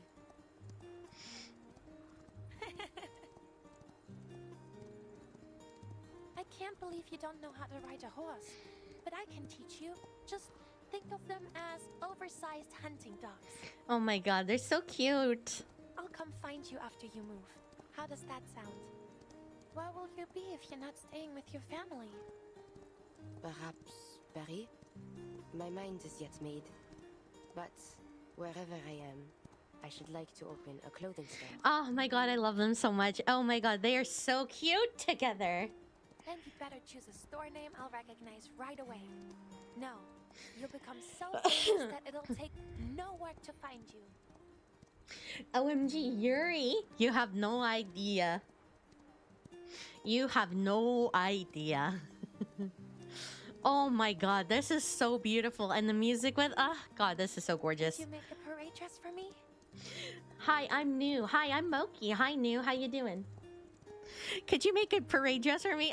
Just make out already. I have never before made such a dress, but I shall learn for you. Oh my god, just make out. Just start kissing. Just kiss. A parade dress tailor-made for me by a famous French fashion designer. God, my heart. Oh my god, it's too romantic. Ew, it's so grossly cute. Ooh, it's so cute. Ooh, ooh. It's so cute. Please don't get bombed. This might be the first moment of true peace they've felt since the war began. Oh my god. The horse grows tired. They dismount to let it roam and feed on the tall meadow grass. What of you? How may I come into your contact? The Lord only knows where the Foundation will send you once this is ended. Just start making out. You may be right. God. The fight against Manus and Dictate isn't over. But don't worry. I always find a way to get in touch with you.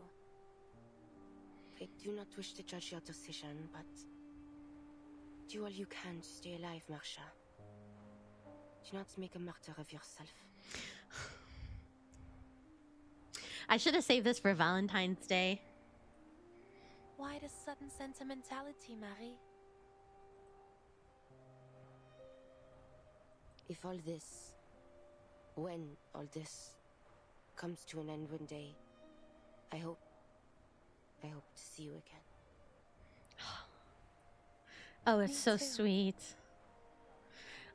They are just two beacons of hope. I will pray for you, though I am uncertain if my voice will be heard. No, we will always hear you, Sentinel. I am nothing like Agnes. She is an angel descended from heaven. And I am. The gargoyle keeps her eyes hidden in the shadow. Never mind.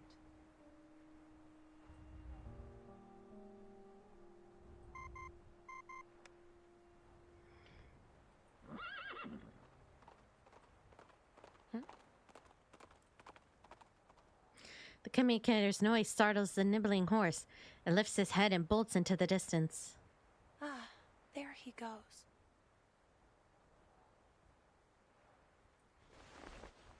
She picks up the device. Again, it's an anonymous caller. Marsha, we need you on the front immediately. I've already sent you the coordinates. Uh-oh.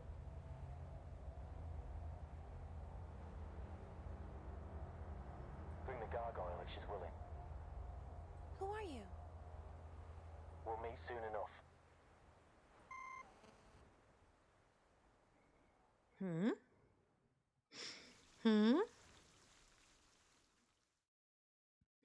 Uh-oh. So they're going back to war together. The armistice. Did something happen, or do they just want them there while signing, or what's going on? What's happening?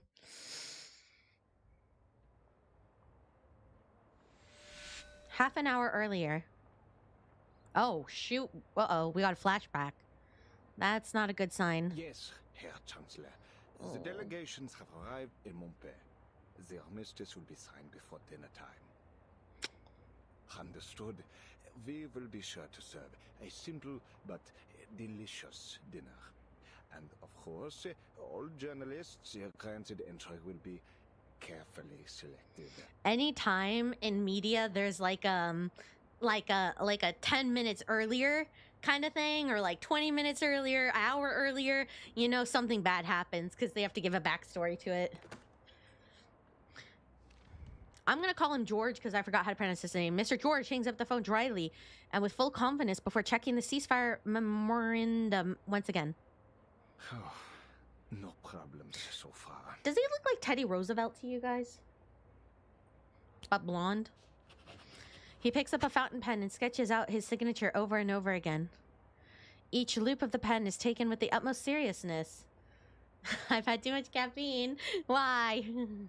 Aware the gravity will soon hold. Another impatient ring, and the tip of his pen slips, leaving the letter O in a rather unsightly shape.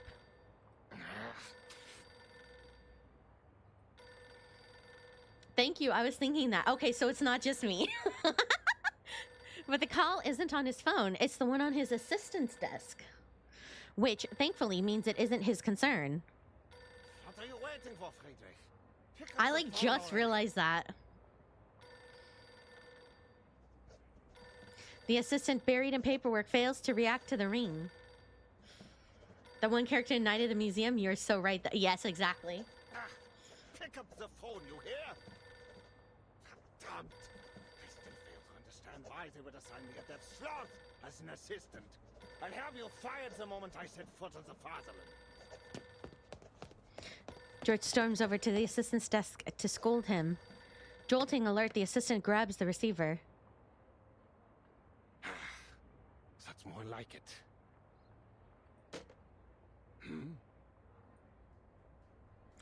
To George's surprise, his assistant then immediately puts the receiver down. That was an awful racket, sir. How dare you? The man checks his watch, paying no mind to his superior. I have more pressing matters to attend to. Yes, it's about time. That's a suspicious assistant. He stands up, picks up the receiver again, and hangs it up once more without a word. What? Explain yourselves this instant.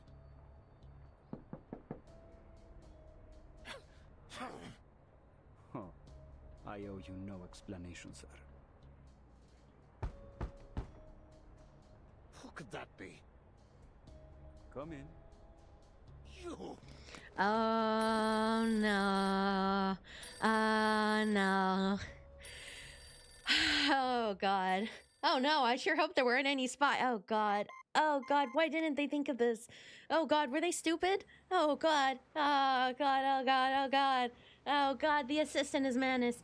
Oh, God, the assistant is Manus, isn't it? Oh, God, how is he so stupid? How did they not vet them better? All attempts to reach the investigator sent to Hill 299 have failed. Krios puts his communicator down, pauses, then tries again, this time calling Hound.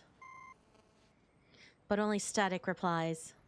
No response either. Krios watches the passing politicians with growing unease.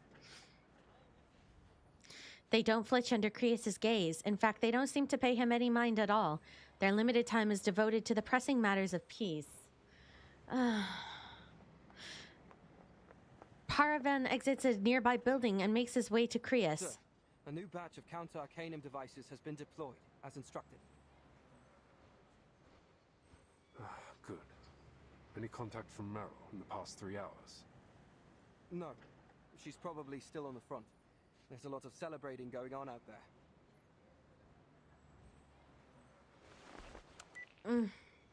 Krias tries the communicator once more, this time calling a different squad member. Uh-oh. Something's not right. Uh-oh. Don't tell me they're losing again. There's another shot.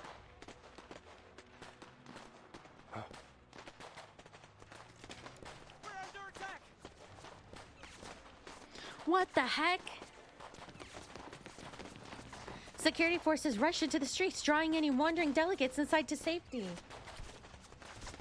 Steel-eyed veterans fan out, searching for the gunfire source. What's the location? I saw them in that house. They're wearing black. I have to. The young man begins a charge, only to be held back. Get back here, Paradis. We need to get to the command post and inform all security staff to resume combat positions. Oh my god, you're kidding. So close, too. Foundation security regroups around the most heavily guarded buildings. Across the street, a man in a jet black uniform exits George's makeshift off. No. Oh, you're kidding. You're kidding. Oh, come on. As he walks into the open, he is flanked by soldiers covered in pitch black. Finally, no more hiding. The moment of truth has arrived. He raises a hand, and the soldiers around him stand at attention. Leave a few of the Foundation lapdogs alive. I have something to say to those sanctimonious hypocrites. As for the rest, kill them all. Rip Teddy Roosevelt. No! That's the menace. Oh no. Oh, finally I get to battle. Yeah, I didn't realize we haven't battled in like forever. Program activated. Again, as always, if you're new here, I do not care about my team setup or meta unless I actually lose a battle. And then I actually try. But for the time being, I don't really care or try that hard. Because I usually don't need to.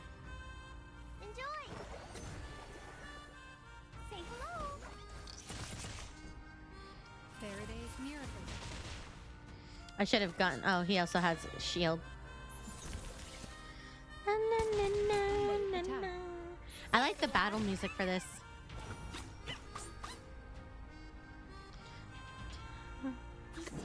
Another jar?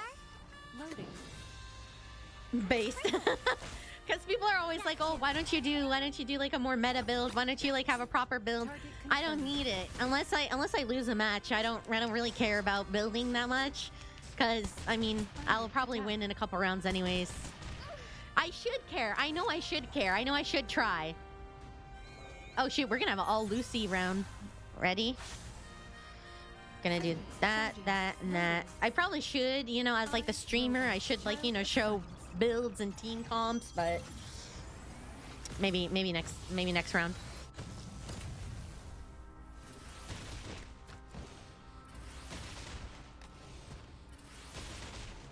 The light that illuminates all. Yeah.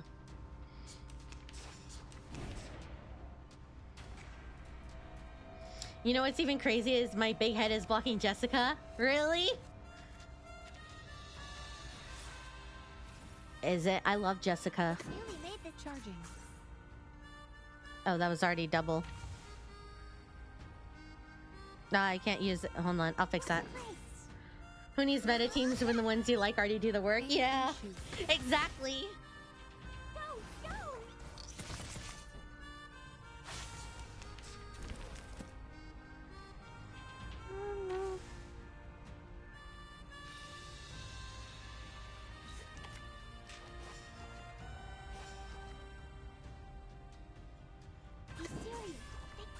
Allow me to double check the battery level.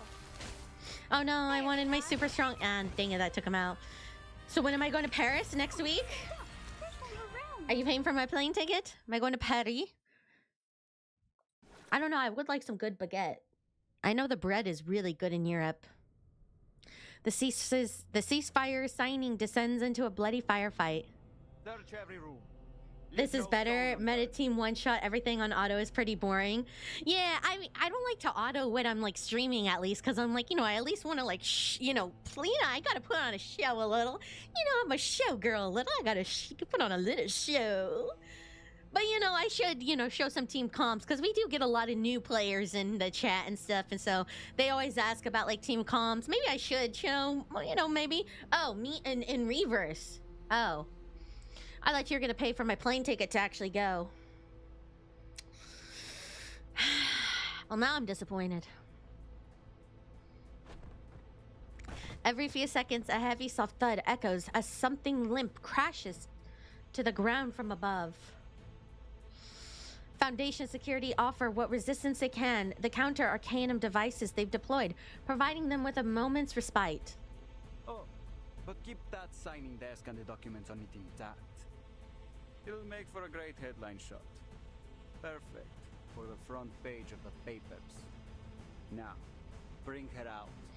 No, wait a minute. No. The soldiers of Manus Vindicta carry out their orders in wordless lockstep. Soon bodies in white and black riddle the streets. Moments later, two soldiers march a hostage into the center of the empty street. Oh no! Quiet. Once again, the assassin turned officer raises his hand and checks his watch. Better late than never. He strides forward as if he were participating in a triumphal parade. Stopping only a few short paces from the Foundation command post, so near that you can hear the flag fluttering in the wind. All that endless searching, huh? Well, here we are. You finally caught us. He spreads his arm wide like a showman. You might ask, why must things end like this? Why must we kill one another? Do you want to know why? Because our pleas, our pain, our suffering were all ignored by you. Humans started this war, all these wars, and yet you hurled us, Arcanists, onto the front lines like cheap cannon fodder. You have created a world that despises us for our bloodlines and mocks us for our arcane skills. Yet you force us to use those very skills to fight the war machines you built. You humans have sown untold horrors in the name of conflicts created by your own hand. And still, you refuse us even a single scrap of bread in reward. These are the lessons history has taught us. A history of arcanist suffering that must end. He draws a pistol from his waist and toys with it. So when I heard that arcanists were united, marching under the banner of a formidable army, I caught a glimpse of hope. In fact, it shone like never before. Foundation lapdogs, human scum, mark my words. This war has only just begun. From this era onward, the unjust reign of humanity shall be overturned. All arcanists from every era shall march under the banner of Manus Vindictae, until the ultimate, most glorious era arrives.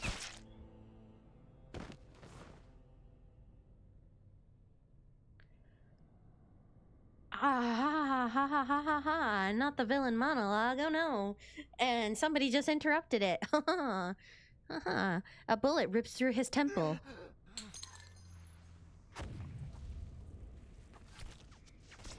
The remaining soldiers drop where they stand. Who did that? Sentinel, isn't it? Best marksman we got, right? Right? Please let it be her. Lapdogs, eh? Oh! Couldn't come up with anything more original? Bro got caught monologuing. That's what you get for having a monologue in the city square. The stray hound at last returns. What is this music?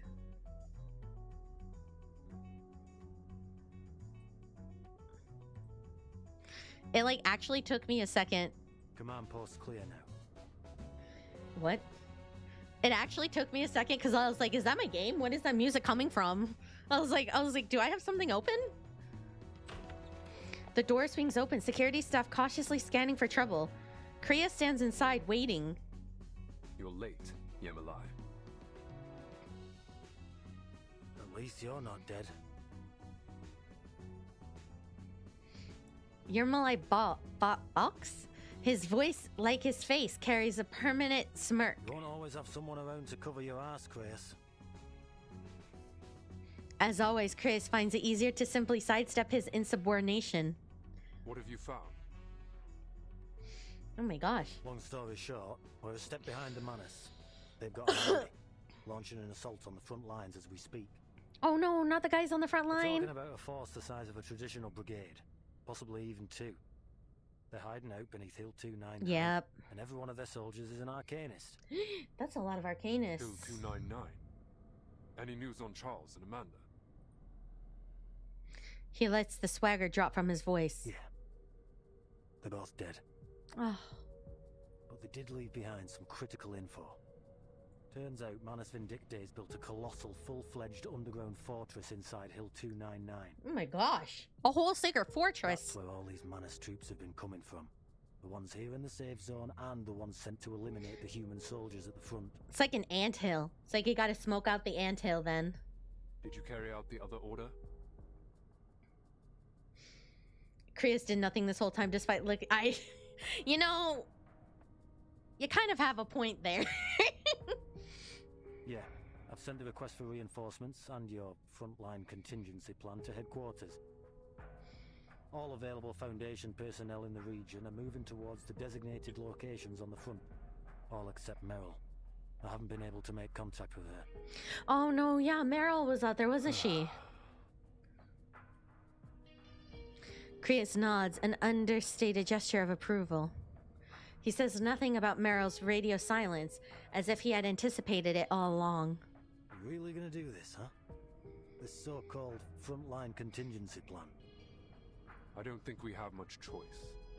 How are we gonna deal with Hill 299? It came out of nowhere. Gotta smoke him out. Every plan has its surprises. We'll deal with it. Follow me. We're going to the front lines. You can fill me in on the details on the way. Wow. I honestly thought it was going to be Sentinel. I mean, we got some OP people on our team. The lapdogs are barking again. Their masters remain quiet, for the most part. And you know why. Saris is a commander? But silence gives no orders. So the masters whistle. Just a pitch, no words. And so no words are heard. Only the baying of dogs. What do you mean I know why? Perhaps you've forgotten the words echoed in that cave, darling. Never mind. Forgetfulness can be a mercy.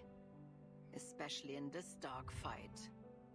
If only these hounds would forget their training. Then perhaps at last, the barking would stop.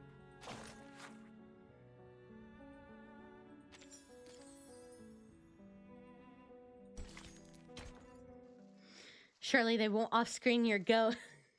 You guys, this is not Warframe. Oh, actually, I had this as Minecraft. What's that sound? You're right. Oh no, not our boys on the front lines. Rudolph has said about packing his things. Like many in the trenches, he doesn't have much, but his greatest treasure is a pile of manuscripts and notes. Why are we in the trenches? Okay, so this is Reverse 1999. We're almost to the end of the chapter. I believe it's, we only have like a couple more to go. So we're almost to the end of the chapter. We gotta see what happens. He lifts his head. A pale look glints behind his glasses. There for? They're firing again. So? Surely you're used to it by now. The rumble of artillery had become so familiar to them that its return is barely noticed. Isn't there supposed to be a ceasefire? I know it isn't official yet, but there's no point in firing now, is there? Eric draws in a sharp breath. A low, ominous whistle follows. No. Oh, God. Oh, God. Remember when you said I thought they were going to drop bombs? Oh, my God.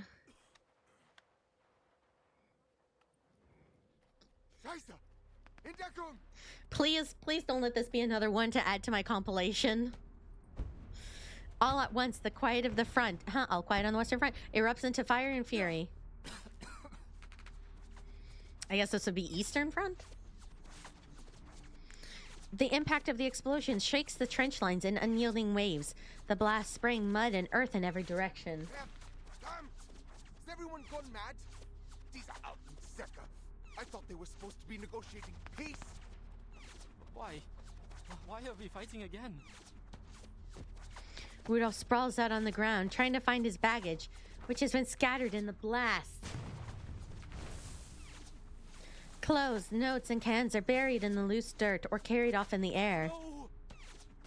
Forget that rubbish! Get inside! Eric forces the bespectacled soldier into a dugout, then forces himself up to the parapet, peering over with his periscope. Oh, what? Who the hell is attacking us? I don't know. They're not even wearing blue. They're in all black. Right. Are they wearing masks? Can they even see through them? The flank! Scouts and messengers dash in every direction, alerting everyone that they can reach of the attack. I don't know who or what they are, but they're coming from our flank.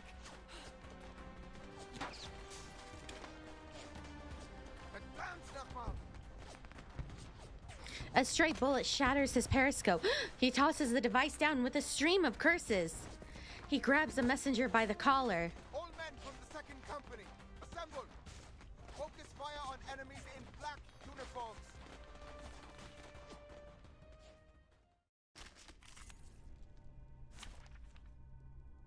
Oh. I don't... what?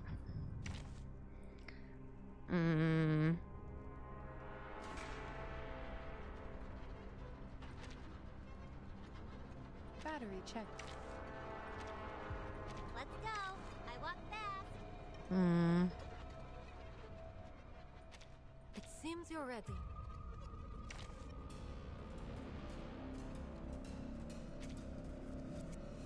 We make an ideal team.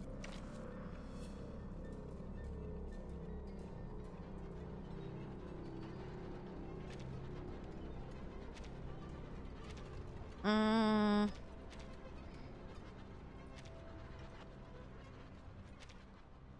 forest party.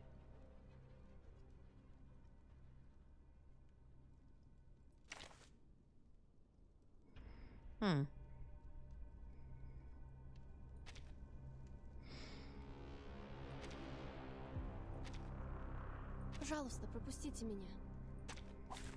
May the flow take their souls to the sea in the north. Dang, we got everyone on here.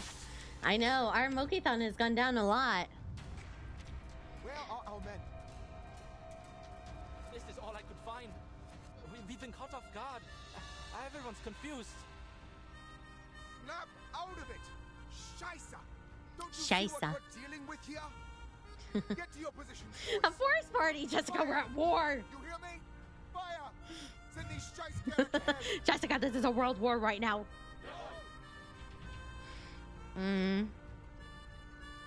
Oh wait, I didn't think he was gonna. Let's see. Agreed.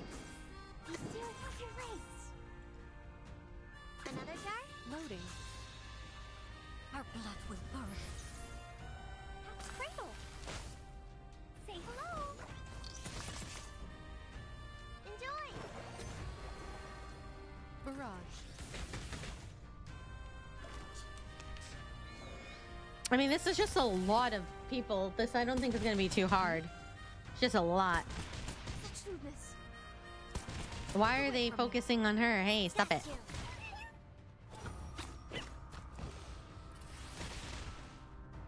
Get the wounded to me.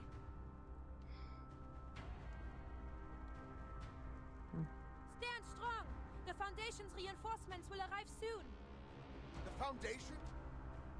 We stand together as brothers in arms.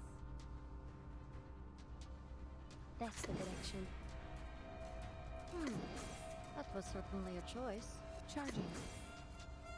Loading. It's newly made this year. The turbulence arrives. Craftsman. It won't hurt. Eliminate target. The light that illuminates all. You don't want to miss it. God, Lucy's so great, isn't she? Lucy's so amazing. Let's do this.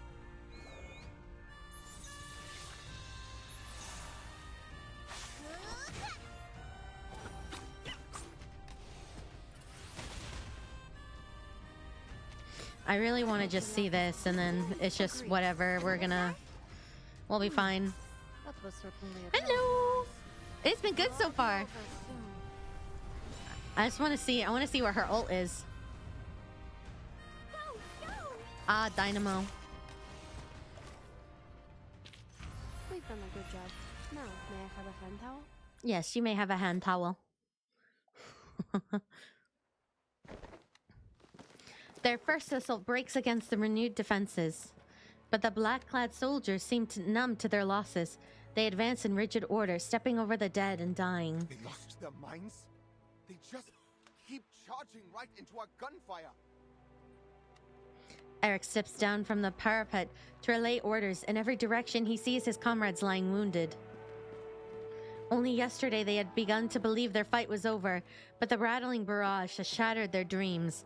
A new war has begun. Look, the mist. What the hell is going on? Rudolph hasn't reported back. Concerned, Eric begins to search the dim trenches for his friend, only to bump into a striking figure in a white uniform. Are you the captain of the second company? The man speaks with a gravity of command that Eric still has yet to find. I am. You're with the Foundation?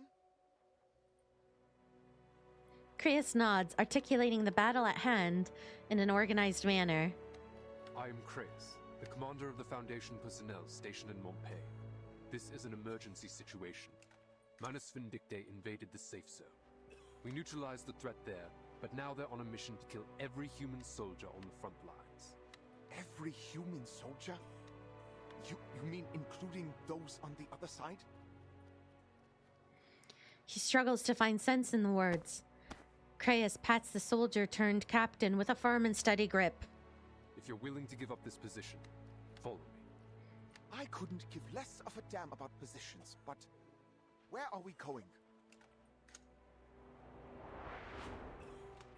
In a nearby section of the trench. Anyone still standing? Help me clear this bunker. The field medic arrives in sync with the rest of the Foundation's team. Doctor, mein Bruder! Ist verwundet! Bitte! Bring ihn zu mir. Oh, Marcia. Marcia's so admirable.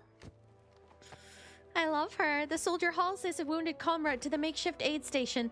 The man's leg hangs limp, soaked in dark red blood. Oh. Easy. Put him down here. I'll patch him up. Have you seen any other Foundation personnel? I think I saw one. A redhead. Good. Go tell him we need medical supplies. They should have brought plenty from Montpellier. Right away.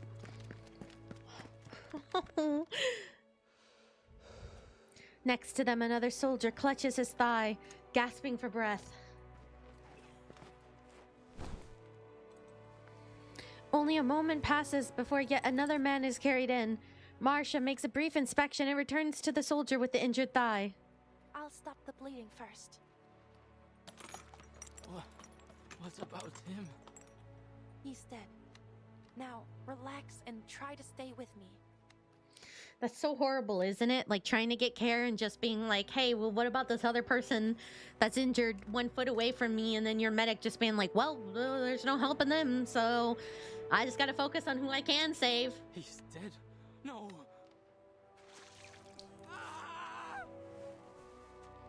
Evelyn!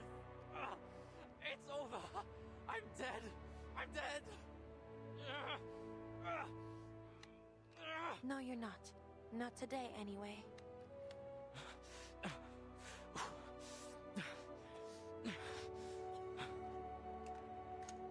His vision blurs. For a moment, he thinks he sees a soldier in a gray and blue uniform.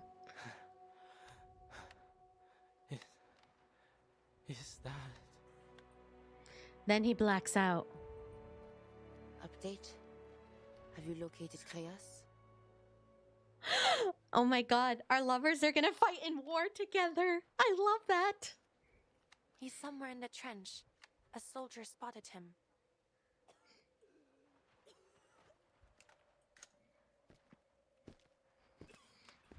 The man soon appears before them. With solemn deference, he nods to the sniper he once pursued. I didn't expect to run into... Save the pleasantries. The response is blunt. Marsha made known to me the situation. The Foundation ought to have a sharp plan, having requested me to join her. Speak then. What would you have me do? Kreas adjusts his tone to match. The frontline soldiers have little experience fighting enemies with arcane skills. If they stay here, it's only a matter of time until they fall to the Manus. I'm going to move them to a safer strategic position. However, enemy forces on Hill 299 have us pinned down in the trenches. Manus Vindictae has turned it into an underground fortress, housing an estimated 10,000 troops. 10,000? They've even... Oh my god. They've even positioned artillery on the hillside. Retreating under that kind of fire would be a death sentence. Eliminate the threat from Hill 299. Then withdraw the troops from the front. This is the Foundation's plan? Not the Foundation's plan. Not yet, at least. My plan. An icy restraint condenses in the man's eager eyes. This is my course of action. How do you intend to do this? Even with an army of 100,000 at your command, to take a fortified high ground under artillery fire is no surety. I know. That's why I need your help. Kreas stands solemn and sure, though he knows how absurd his request sounds. How many characters in an NPC jail that players desperately need to be playing? Too many. And the list keeps growing. To the valley of the shadow of death. What difference would be made if I lent my aid or withheld it? If I recall correctly, gargoyles are insusceptible to poison gas. That's correct. So? So we may be able to take a subtler approach. Please, come with me. My subordinate will give you the details. I want to know what this plan is. Oh, are they gonna like throw poisonous gas and have her like run through it or something? I don't know. I don't like where this is going.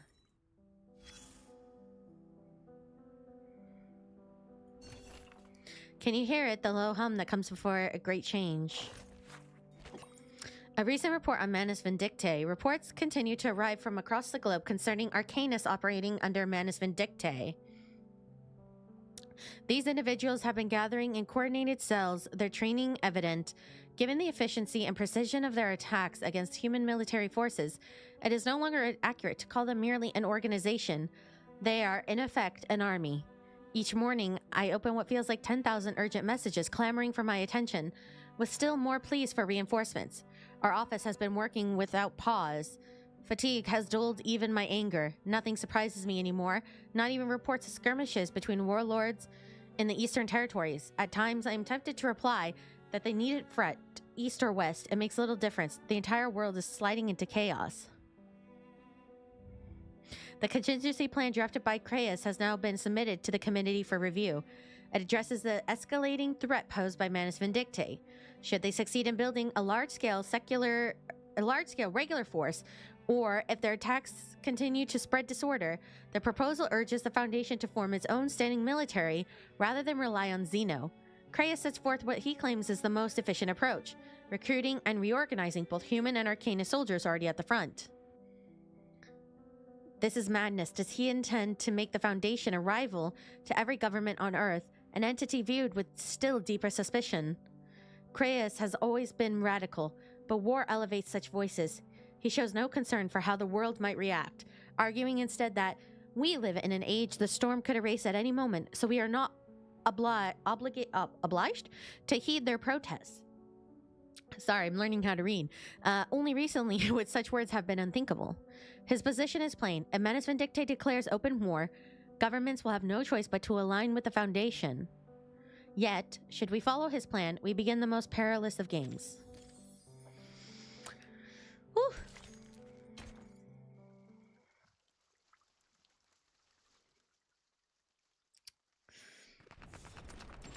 Got me learning how to read for the first time. They race through the mud and debris. How much longer? About 10 more minutes at this pace. I like Hound. I like his voice. Maybe less if there's no interruptions. What an optimist. There isn't anything more to say. They just keep moving. Until they leave the trench behind. Take cover. They dive into a shell crater. A bullet skips off the lip of earth in front of them, kicking up wet clods of dirt. I'm learning English. I'm learning how to read for the very first time. Pin them down.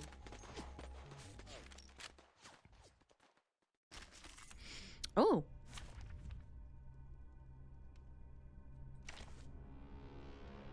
See, is there anyone fun I can try?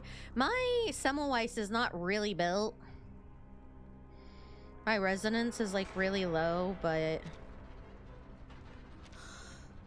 Just as what's been practiced, program activated. I would love to like show her off to you guys, but like I don't have her fully built. I should though. I should work on it. I promise I will attempt to do that. Charging. Loading. Faraday's miracle. Sempre caro mi su quest'ermo cole. Target confirmed.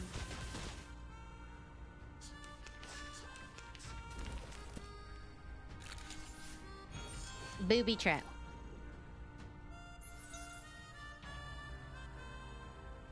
Hmm.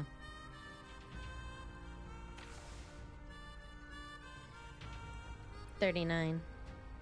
I believe in you.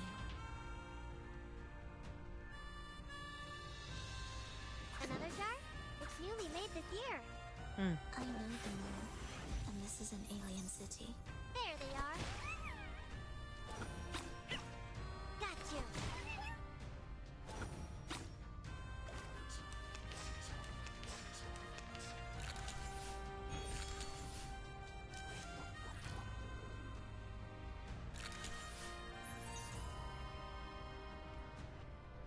My sword sharp. Charging. Loading. Sempre caro mi su quest'ermo cole. Barrage. The light that illuminates all.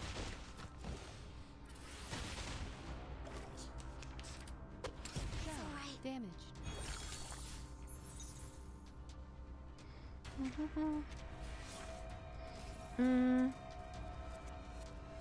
I'm gonna re-roll. I don't know why I'm not getting any Lucy.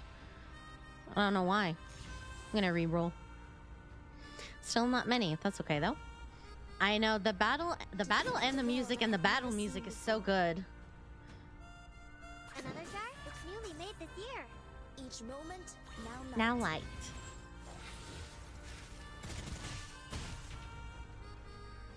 There they are.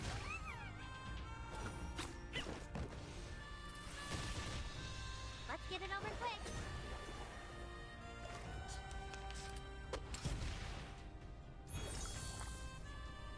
Coming. Charging. Loading. I'll fill the cup for you. love the ults. Like, I love the ult animations for like almost every character. They're just so fun. Like, I don't get sick of them. I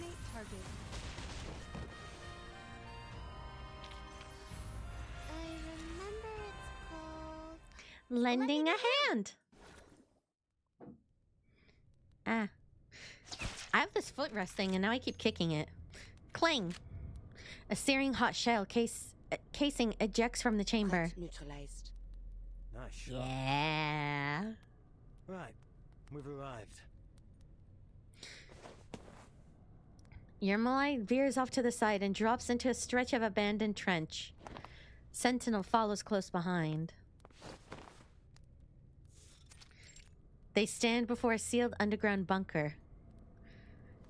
Yermolai stops a short distance from the entrance, pulling from his coat a bundle of explosives and a hastily drawn map. Take these.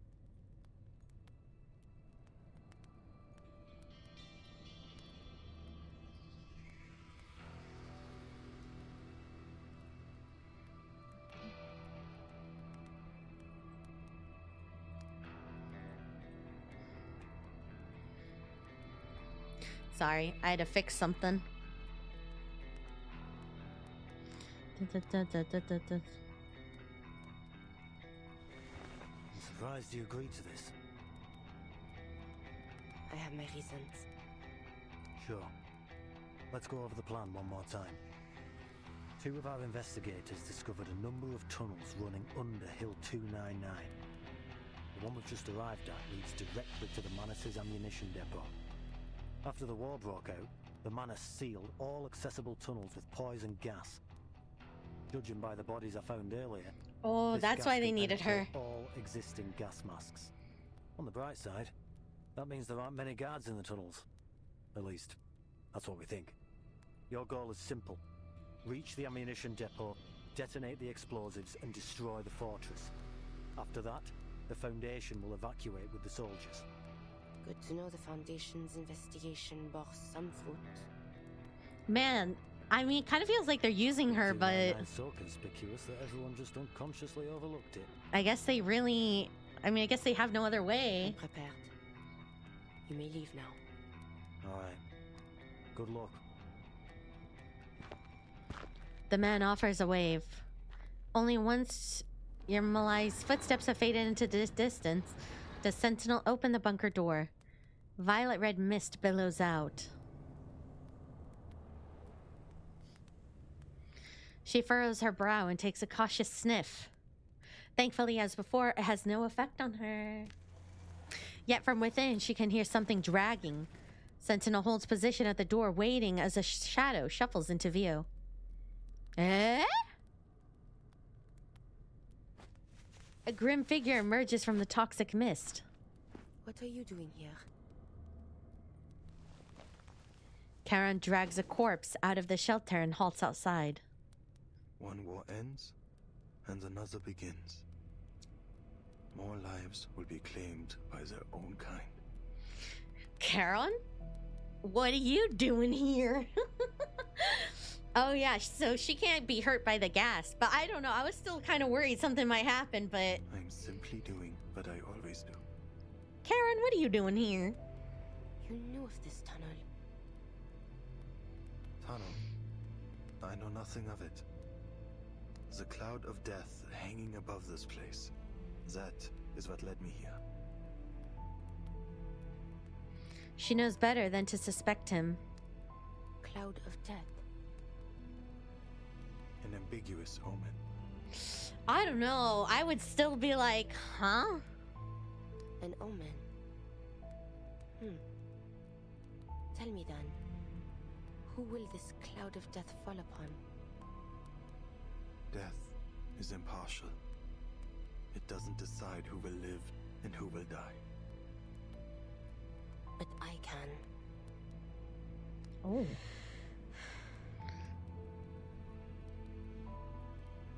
I suggest you leave. Should this cloud not fall upon me, an explosion will soon obliterate Hill 299. Do you intend to claim the lives of all the Manus Vindictae troops here? Do you intend to stop me?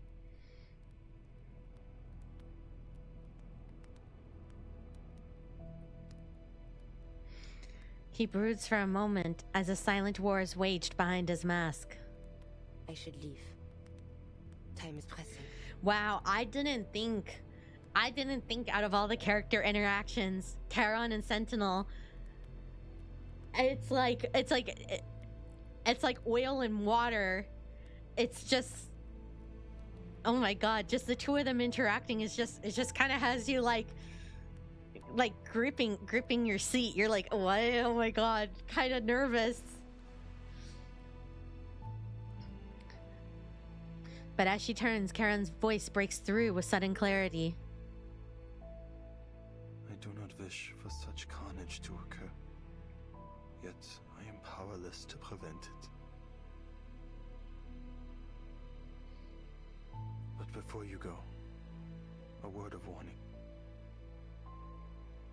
The war you've been fighting is, in fact, over. What lies before you is a conflict all its own, a much harsher path. You still have a chance to turn away from this and relieve yourself of the burdens placed upon you. In view of the sufferers of this war, my burden is light. Harsh or not, I shall not waver from the path I have chosen. You first set foot on the battlefield 5 years ago. What makes today different from that day? I now know the true cause of the conflict, and I have seen the face of the true enemy. If I must sin to fulfill my sacrifice, then so be it. Your willingness to suffer, your passion for sacrifice, it is beyond me. Perhaps you possess a wisdom beyond my comprehension. Yet, still, I feel a deep sadness for you. I am in no position to stop you from walking through the gates of hell.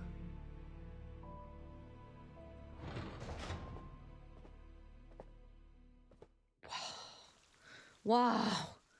Wow. Wow. Wow.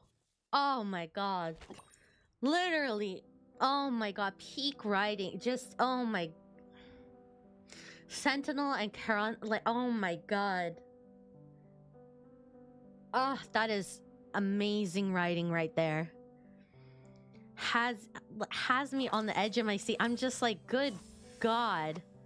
Their whole interaction just has me like, who's the good guy? Who's the bad guy? Is it worth the sacrifice? I mean, obviously she should do it, right? But like he said, a lot of people might die. So is it still worth it? But she has to, because more people might die in the war. Yeah, exactly. Perfect tension. It's a good way to put it. It's like, okay, well, more people might die, but I mean, you kind of have to do it in order to end more suffering, don't you? But is it the right thing to do? But I mean, what is he going to do about it? Oh my god. Oh god. This is... Ugh. God, I love this game. Deep underground, darkness reigns. At first, she travels through the cramped, unlit dirt tunnels until she reaches a poured concrete doorframe. Its cold echo tells her she's entered a wider space. Bob, qui marchait dans les ténèbres, a vu une grande lumière. Ceux qui habitaient les pays de l'ombre de la mort. Sur eux, la lumière a resplendi.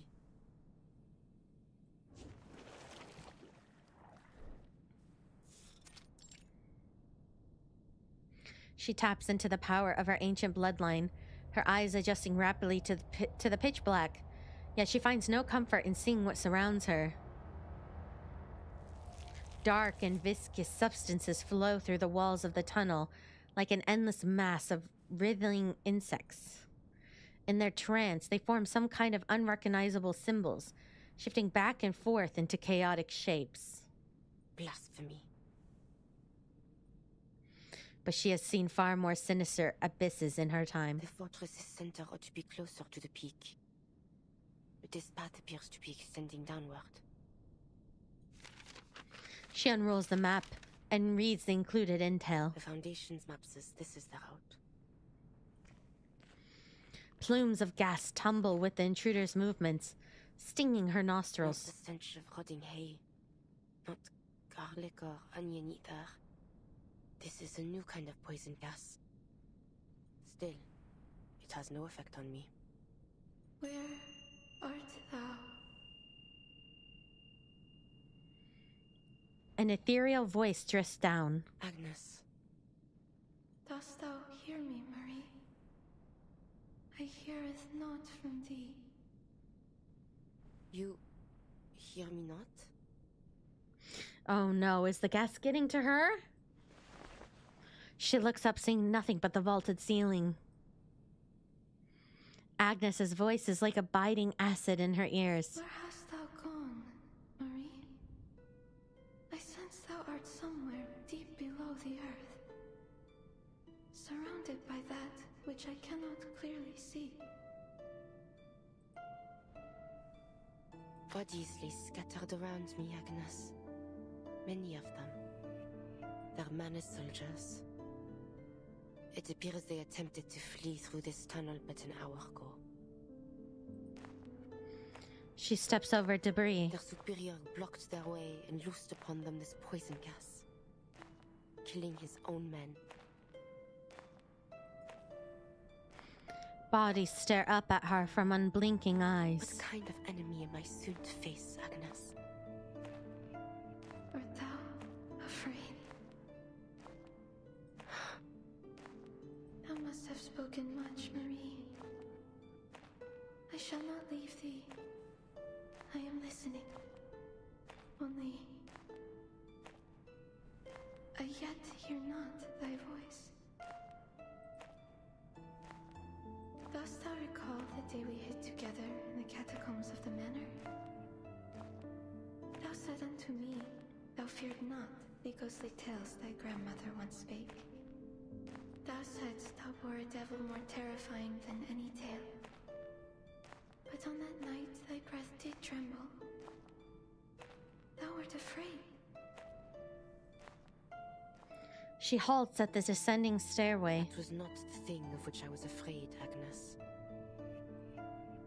Once again, she realizes her words cannot reach beyond the heavy rock above. From the depths of that pitch-black void, something waits, stretching out sharp, black claws. I worry for thee, Marie. The path that thou dost walk holdeth no light.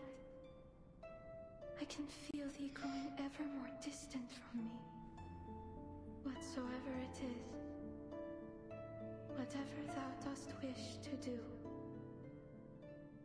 I know thou art determined to see it to its end. But I pray thee. I'm still hesitant. Is this And come unto us soon. Is this a good voice? Is this a good voice or a hallucinogen voice or a bad voice? Is this real? Jusqu'à ce moment-là, je prierai pour ton âme. Waves of cold stone scrape over her skin as she readies herself for battle, then begins her journey down.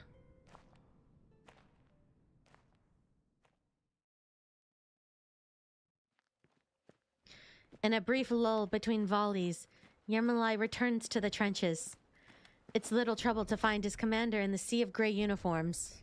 To summarize, your troops must stay in place for the time being. We've made contact with the other side. Hello. They'll cooperate with you to create a fire network against the enemy. Let's hope they do cooperate. Manus Vindictae has waged war against all humankind. We must work together if we're to get through this. Eric knocks his helmet with frustration as he leaves, chafing against his orders, burdened by the lives placed in his care, wishing now more than ever that he was just a soldier again. Yermolai steps forward. So, you're the commander too now, huh? I think it's a good voice. You think it's good? All I did was convince them to work with the Foundation. But you don't represent the Foundation. Not without proper authorization for your plan. The soldiers are desperate. I won't hesitate to do what I must to restore their hope. What's the status on your mission? The gargoyle's en route to the target location as we speak. Conservative estimates that she'll take another hour to get there.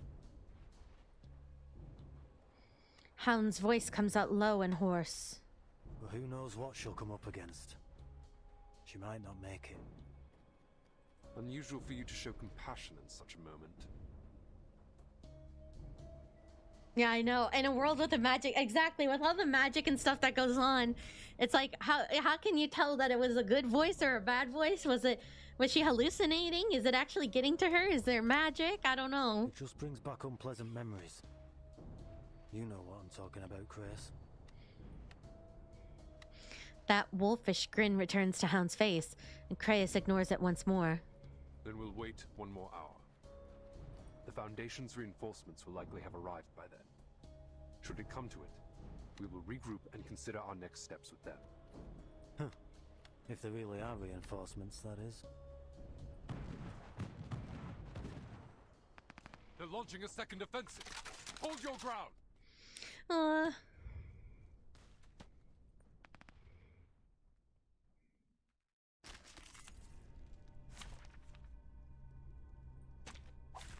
Program activated. Oh, we got a tank now. We got a whole tank.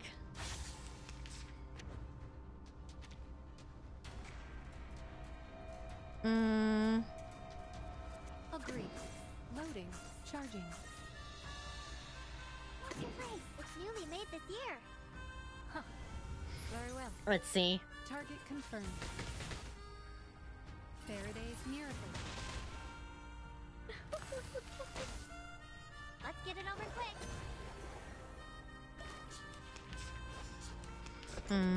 Might re-roll this. Gargoyle can still die or explode if they don't have good reflex. It got teased on her. Yeah. I mean, I figured they could still. I mean, you know, if you break stone completely, it's, you know, a bunch of little pebbles, right?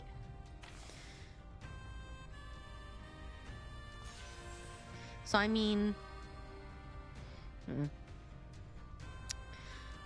so it is possible.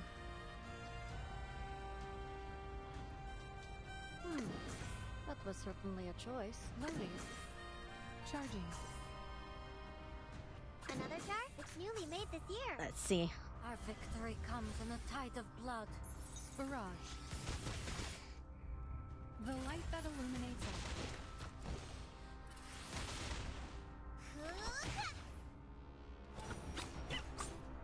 Enjoy!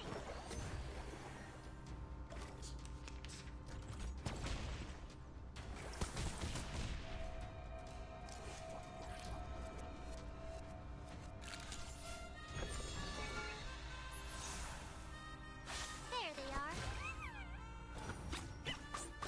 Okay, got him out.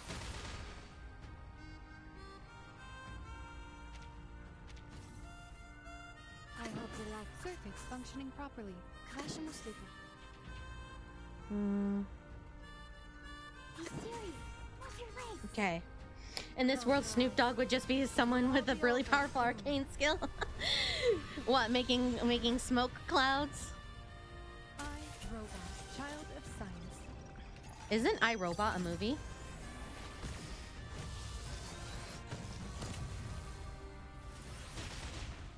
Look, an earth-suspended river. I have a hangnail, but I'm scared to pull it like last time I did on stream and I like peeled off half my finger.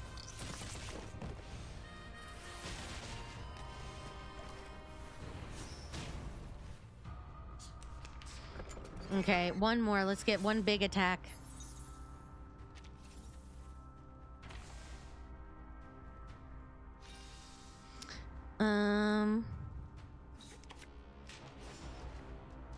Be serious. Stay focused. Charging. What's your place? Be serious. Stay focused. Another jar? Do not pull that hangnail. I learned my lesson last time. Yeah, where it literally, like, I peeled up my entire thumb. Yeah, that was fun. It was like a zipper up my finger. May I have a hand towel?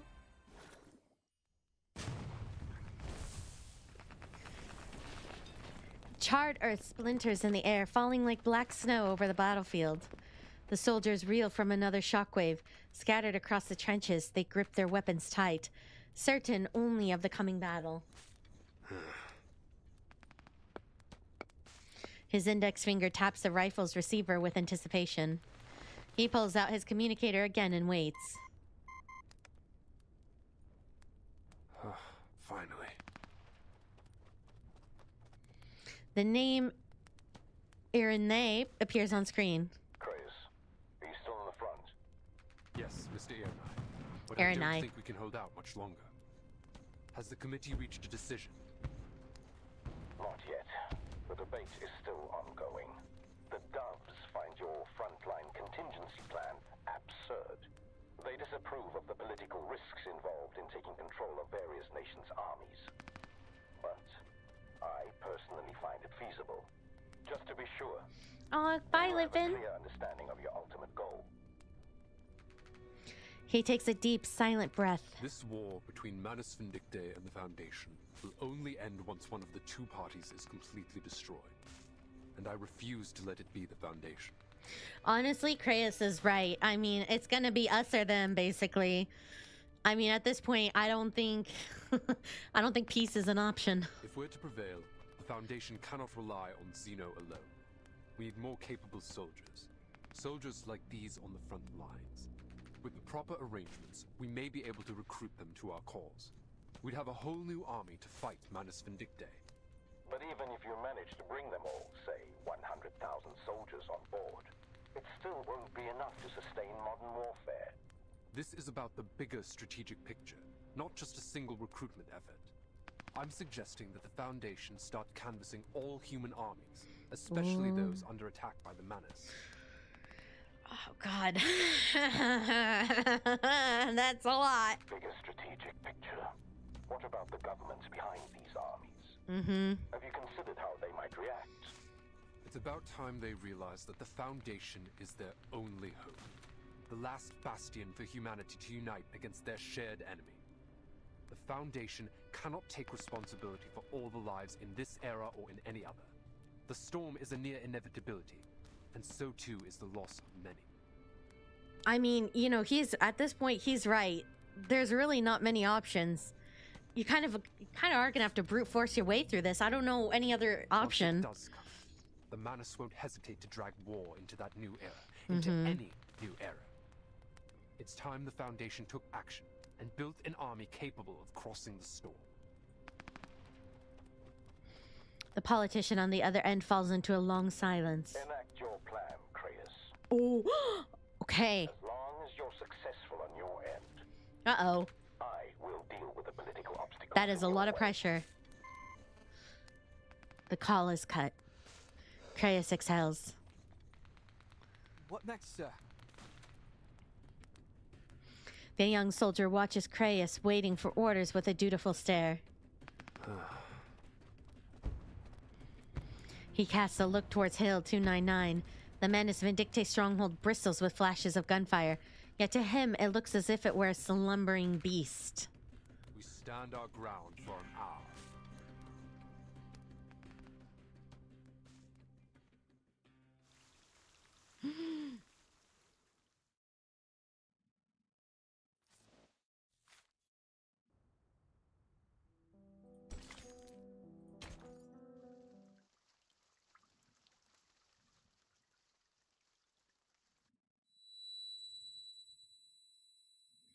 I want to know what's going on down here. Though Agnes's voice has vanished, the sharp ringing in her ears remains. What's that sound? She casts more attention in the direction of the source of the sound, and the darkness is sliced like a curtain. A shadow that shouldn't be there is lurking behind a piece of wreckage. He lies prone, using bloodied fingers to scrawl erratic symbols across the ground. As the intruder draws near, he slowly raises his head. What game is this? Reverse 1999. Oh, it's you. You murderer! You murdered me! You murdered Colton! You murdered Eugen too! You devil! You murderous demon! I have no qualms in doing so again. Oh my god. Thick, congealed black blood spreads across the ground. Pathetic illusions. Oh, she's strong. Incoming attack. From behind. From the height. From below. Right before me.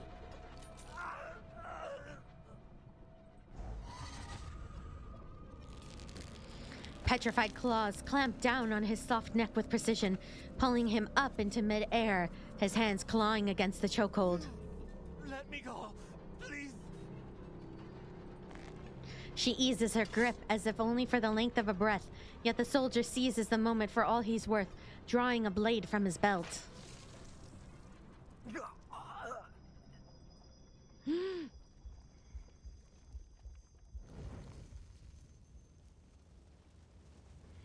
She arrives at the land where the flower of death blooms.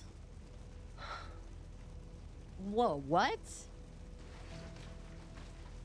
Corpses are strewn across the ground. A figure waits at the far end. How many have you killed?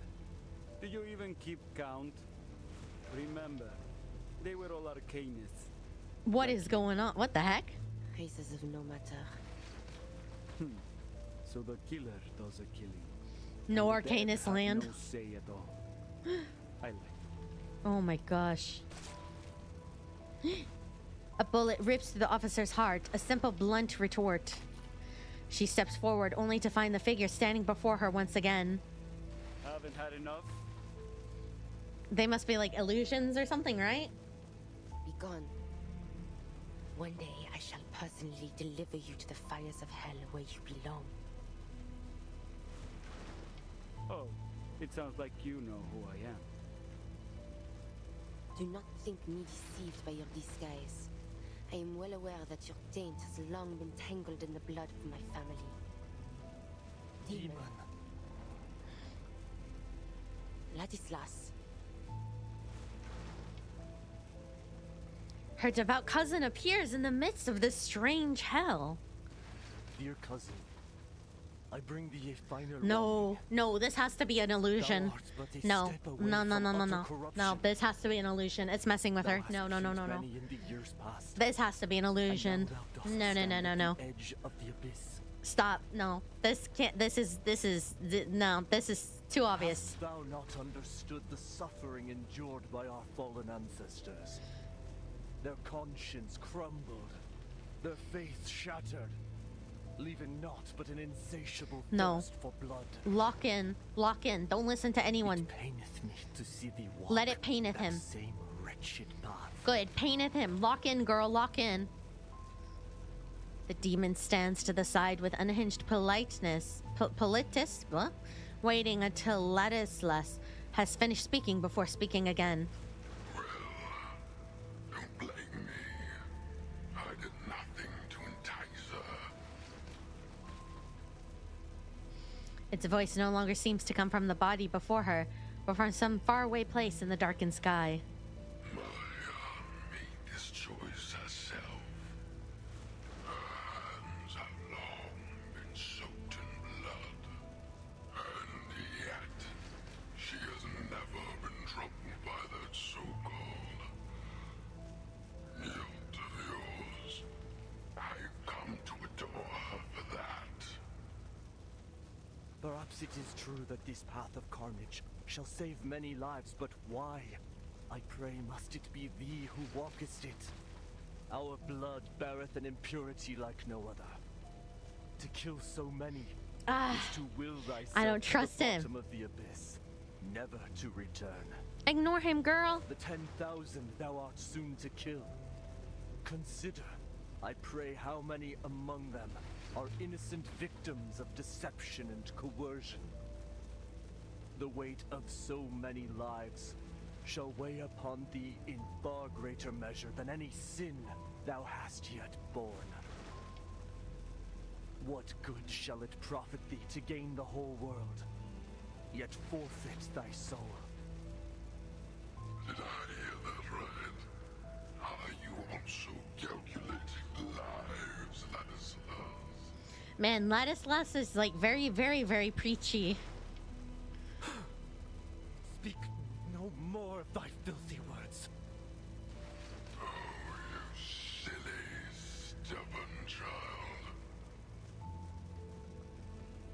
The demon approaches Ladislas with the sharp, graceful steps. What art thou? Oh, wicked demon! His throat is seized in both hands. No! Marie! The demon releases its grip, Ladislas's body collapsing among the other corpses. Sentinel watches the scene with a probing gaze. It has to be an illusion trying to crack her or something. Such pantomime shall not move me. Yes, thank you. Thank you, Sentinel. This Ladislas was not but an echo lingering in my mind. An illusion.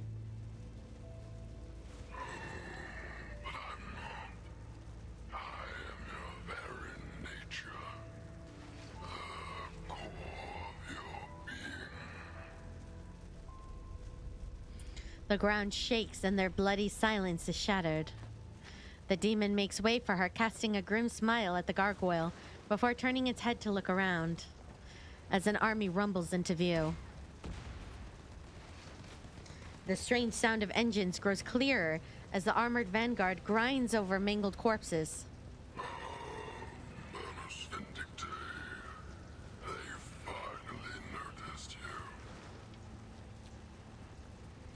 The demon turns its back. You know, the only thing that's really annoying about this is that Sentinel knows it's fake and she's just standing there. Like, girl, move. Like, come on, move those feet. Hut 1, hut 2, like, move. Why are you just standing there watching this? You know it's fake. You know it's an illusion. Move. Oh my god. Like, you think you have all the time in the world? What a shame. They don't stand a chance against our ferocity. Do they, Maya? She grips her gun, neither joining the demon nor turning away. She presses a kiss to the cold receiver. I have seen sinners forsake themselves in service of the devil. The land they trod upon yielded only bitter, cursed fruit.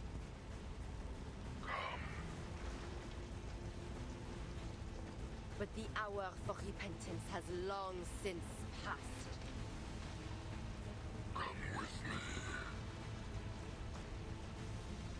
Then the Lord rained upon them, brimstone and fire. Let's kill them all together. Come on, Sentinel. You're better than this. Let's go. Do your mission. Don't be tempted.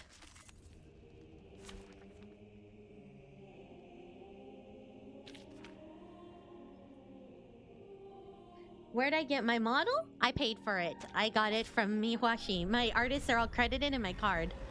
She is so cool. Yay, I get to see a Sentinel. These things are pathetic. I could almost laugh. You'll rip their throats out, won't you, Naya? Every last one of them. Shut your mouth. A tank. Here. Look at you, Maya. So tiny and pitiful on the face of that monster. So we have to fight a giant tank. Aw, thank you. Good thing I have both Sentinel and Charon. I don't have Sentinel. I'm jealous. You're also cool, Moki. Thank you.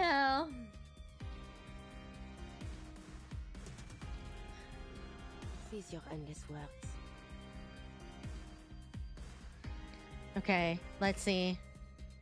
Another jar? I believe in you. My sight shall unveil the hidden, by God's grace. Let's see how this will work out. We got 2 channeling characters.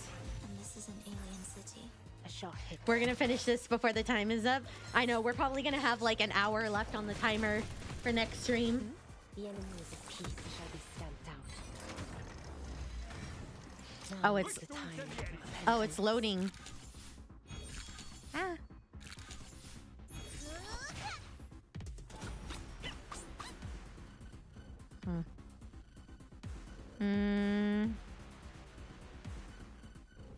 They have backup. Loading. A sword shop. Charging. Let's see. I'm gonna do just a 1 hour stream next time. Yeah, next stream is gonna be 1 hour, and then I'm just gonna leave you guys for 2 months. No, I'm not. You have Sentinel in your suitcase? Can I have your suitcase? Oh, so close. Come on. Oh no. Shock hits. Not again. Now is the time for repentance.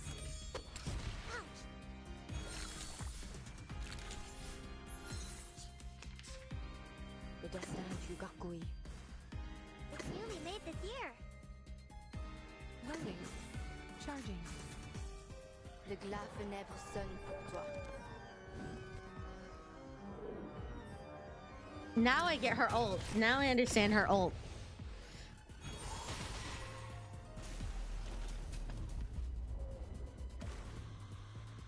Oh, that was fast.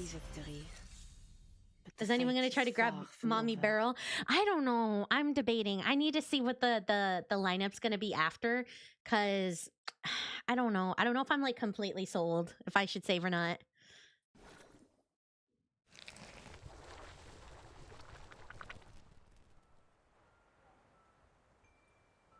Marsha? Oh, now they're using her girlfriend. That's mean. Marcia stands beneath a windmill, her black warhorse pacing idly in the grass. I don't think I'll ever forget this windmill. The calm of this field. Can't believe I didn't appreciate how peaceful this place was the first time I came here. Exactly. Who needs a good team when you could just keep buffing them for 20 rounds? She closes her eyes and breathes in the sweet scent of the meadow. Perhaps it's because the land was quiet, just like our lives once were. And back then, we thought everything would be peaceful again once the war was over. Sure, I'll take an orange. Does that mean something bad's gonna happen again?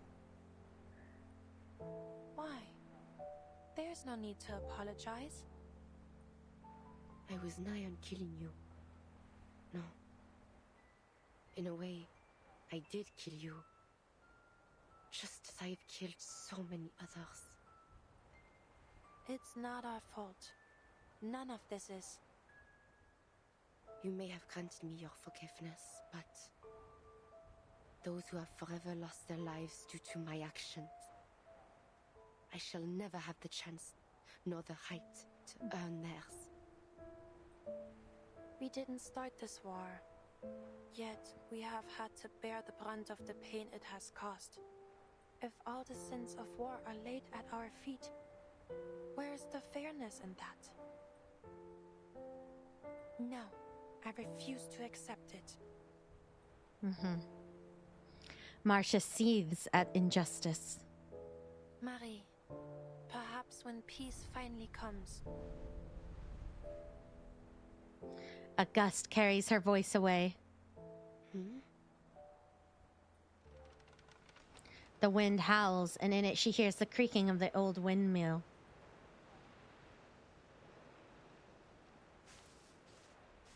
Sentinel walks along the path, wanting to stand closer to her, until the scene is torn apart by gunfire. Yeah, of course.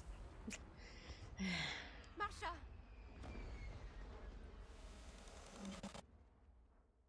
Die!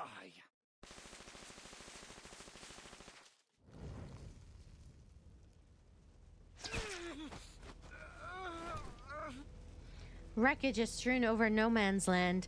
The last of the assembled force falls with a gurgling scream that ushers in the silence of death.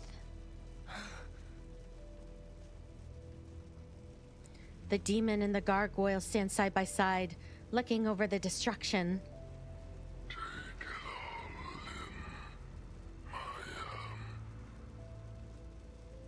Pools of blood, the piled corpses that linger in echoes of the dead, their whimpering, desperate cries. How long has it been since I last witnessed such a beautifully gruesome massacre?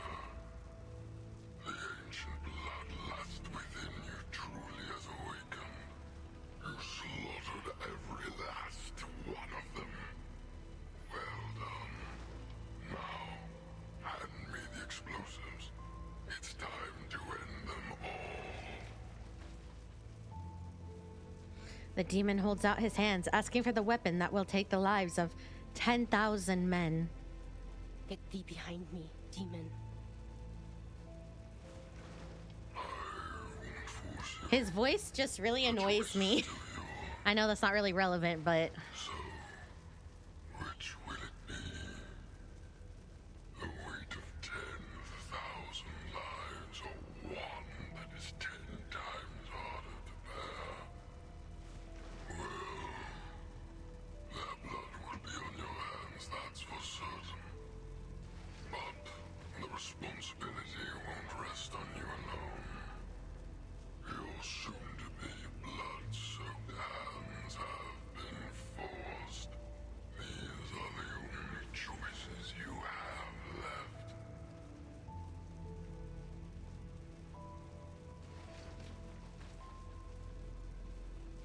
The gargoyle removes the bundle of heavy explosives and grasps them as tightly as if they were prayer beads. I am powerless to cleanse the filth that muddies my blood. Just as I am powerless to erase the sins I have already borne. Yes, exactly. Exactly. I have descended into the depths of hell. I know that. And this ancient darkness has already taken root in my soul. Mm-hmm. Blow them up. I say blow them up. But if sacrificing one can save 10. Yes. If sacrificing 10,000 yes. can save 100,000. If someone must make that impossible choice, then I will. Then I am willing to bear that sin. Yes. Go, go, girl, go. She hands the explosives over to the demon. It's the spirit. Wait, no, I thought she was gonna blow them up. Wait, what? My side, a greater power has won. Before he could say anything, the bayonet stabs through his body. Yeah, okay, good. Sentinel pulls out her bayonet and pushes the demon away, who staggers further back. You are fascinating, Marianne. You know this won't harm me. So why did you do it? She lets out a heavy, labored breath. Look upon me, demon. I am not like my ancestors, to be led astray by their thirst for blood and your honeyed words. So is she gonna blow them up or not? Hello. Whatever choice I make of my own free will. I will not let your taint spread within my soul. Yet still, your power shall be mine to command.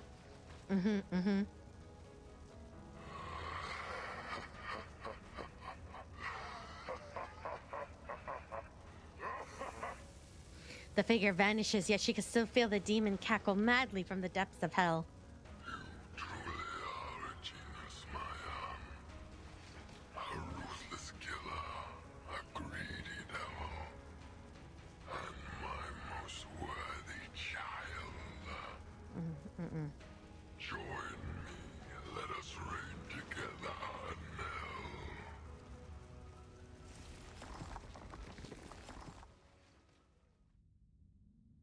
Agnes, quand j'étais jeune, je ne comprenais jamais vraiment les mots que tu disais. Pourquoi un homme porterait-il volontairement les péchés de tout le monde pour les biens des autres? Je réfléchissais à cela. Si toute la culpabilité et toute la souffrance m'étaient imposées, comme ce serait cruel et injuste. Mais maintenant je pense... Peut-être qu'il est préférable qu'elle soit seule à moi à porter. Je suis désolée, Agnes. Ah, Sentinel! Yeah, oh wow. Oh wow. She's got the spark. She's got the spark. Oh my god. Yeah, there. She did it. She did it. She did it. She did it. She did it. She did it. She did it. Wir sind gerettet? Ganz genau. Na los. Gut, du kannst noch stehen. Lass uns diese verdammten Schuttegräben hinter uns lassen. Wer bist du? Ich verstehe nicht, was du sagst. And she was safe. Oh my god, she did it. She did it. She did it, chat. We win. We win.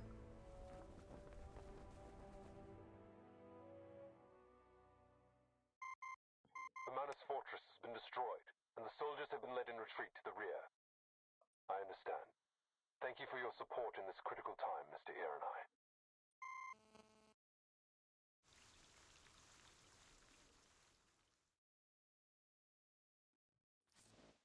Wow.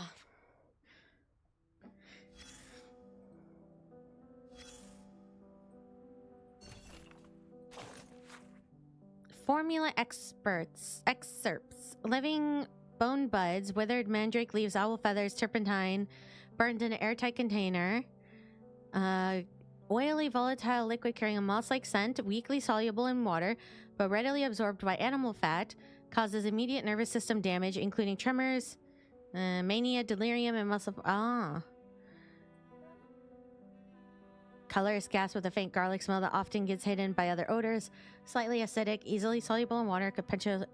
these are the ones she was talking about in the cave where it doesn't smell like garlic, it doesn't smell like this, it doesn't smell like that. Suriname toads, bloodroot, brown algae, shed snakeskin, heat to 180 while adding chlorine gas, deep purple gas with sharp irritating smell. Okay.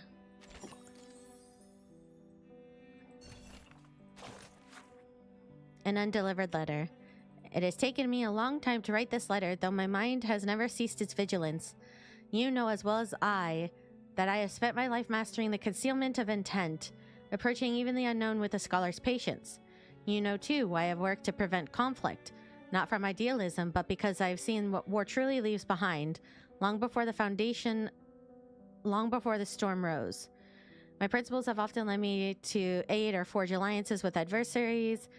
I have long sought to create a balance between humans and arcanus. I firmly believe that force is a tool, nothing more, and its misuse only brings chaos. While we may bear a fraction of the consequences, ordinary lives carry the rest. I have been called a dove, a label I dismiss. Xeno's defection is largely credited with the rise of the Hawks. Committee members, warily and distrustful, sought to establish a military force.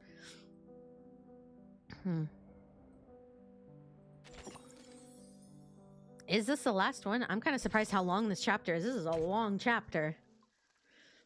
I'm in the background while you're editing. Yay! Hopefully this is the last chapter. My god, this is a very long section. After yet another night passes, the hidden chapel once again welcomes the light of day. Time passes, reaching near to midday, and the grassy courtyard holds its quiet with a patience born of humility.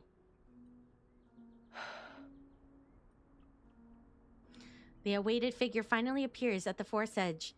She spent the night tending to her wounds. My Marie, thou hast returned. She holds back the urge to embrace her family. Her arms are filled with the silver tray of coffee and pastries. Oh, how sweet. Coffee? Oui, just to thy liking. No milk, no sugar. There are also vanilla macarons and Mont Blanc besides. Sounds good to me. I would want some of that. The bright colors of the pastries feel all the more surreal for the darkness she has gone through. Sentinel takes some warm coffee from her aunt's hands and takes a small sip in disbelief. Yum. Where did you get these desserts? The woman clasps her hands together, wearing a faint, bittersweet smile. Yo, who is here, mon petit chou?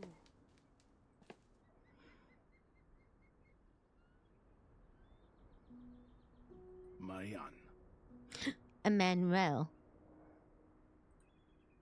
Father. Ah, her dad. What brought you here? A pardon has been issued by the president. Thou art free. As for Ladislas, he is gravely ill. His stubbornness was ever bound to lead to trouble. He ends the topic with mild discontent. To answer thy question, I am here to gather ye. We are to depart. So, you are now the leader of the clan? Verily. After all we have suffered... Oh, she's already leaving. Someone must lead the Tenebron family's reconstruction. I seek to re-establish contact with those of our kin, with whom we have lost fellowship. The hand of Manus Vindictae has not yet fallen upon Paris. I have purchased a number of dwellings on Montmartre. They are to be our temporary homes until the conflict between the Manus and the Foundation reaches its end. The Tenebrun Patriarch makes an oh god, there's so many big words. Gesture as he turns to face Agnes. I'm so sorry, I'm learning how to read. Agnes shall be sent to our cemetery in Rouen. Oh no, is she really not gonna wake up? Cemetery?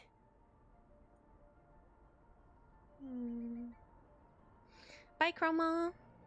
She cannot or will not accept the words. But Agnes is not dead. She's simply... Ladislas said there was a reason behind her. Marianne raises her eyes to meet her father's mournful gaze. This is what comes of disrespecting tradition, Marianne. Thou wert too easily swayed by Ladislas's maddened words. He lied to us?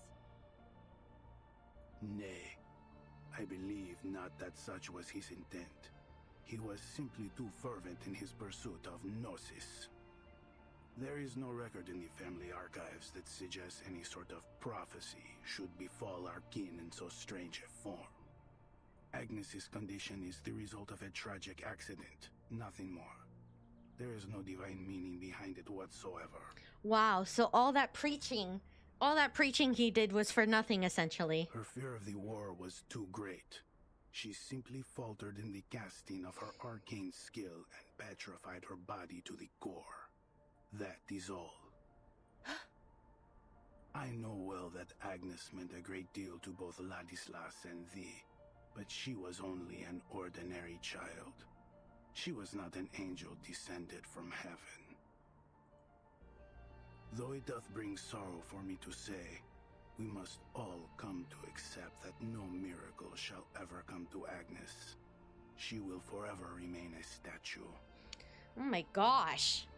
All of that from Ladislas, just for her to still be a statue. That is horrible. He reaches out to take his daughter's shoulder, already bearing too many burdens. Their conversation falls away into a pensive silence before the statue of Agnes. He is the first to leave, attending to more pressing matters. Several moving trucks are already parked outside the church. Trembling chains pierce the air. Marianne, thou hast returned.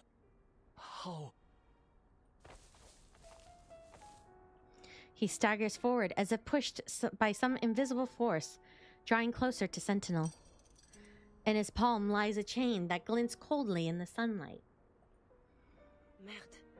I thought father was only... Have you truly fallen ill? That I have. But what of thee, Marianne? Art thou not in a condition far graver than my own? Or art thou simply too blind to see it? So is he just crazy, or is he really ever on to something? He babbles on. With every word, his madness grows. There seems to be no trace of his old humility left. My soul is stained with the wickedness of sin. Thou art as miserable as I. Oh, Lord, I can smell the stench of hell upon thee. Thou hast passed through the gates of hell and returned. Marianne, how wretched.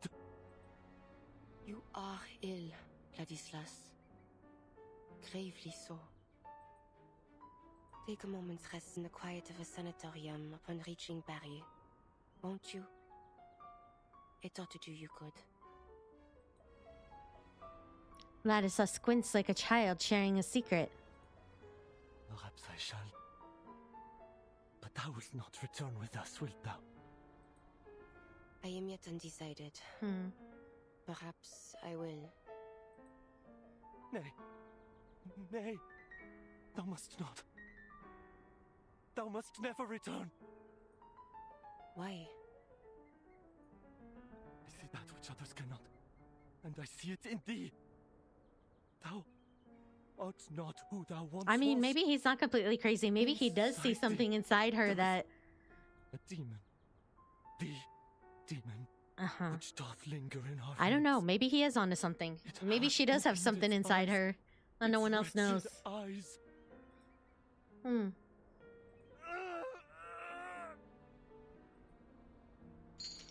Ladislas howls in pain, his body shaking violently. The chain in his hand clatters and rings. Thou cannot return, cannot turn back, for there is no path left for thee. But I desire not more than to aid thee, my dear cousin. Yea, I shall help us all, but most especially thee, to atone for my transgressions. The shaking stops, and all at once he bows with a gesture of utter submission, presenting the chain before her.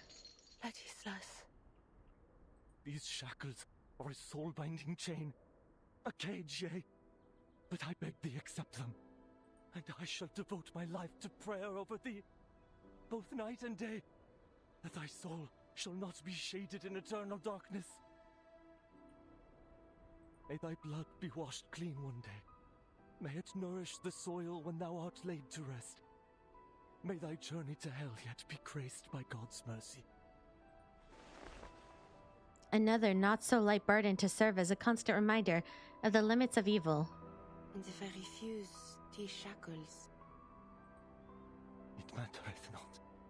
I shall pray for thee still, as I have ever done. A sudden impulse moves her to look at the statue of Agnes. At last, she takes the chain.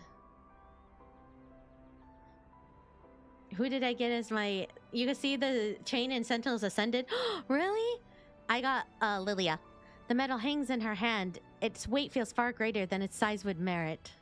Dis à mon père que je ne reviendrai pas, tant que le véritable conflit ne sera pas terminé.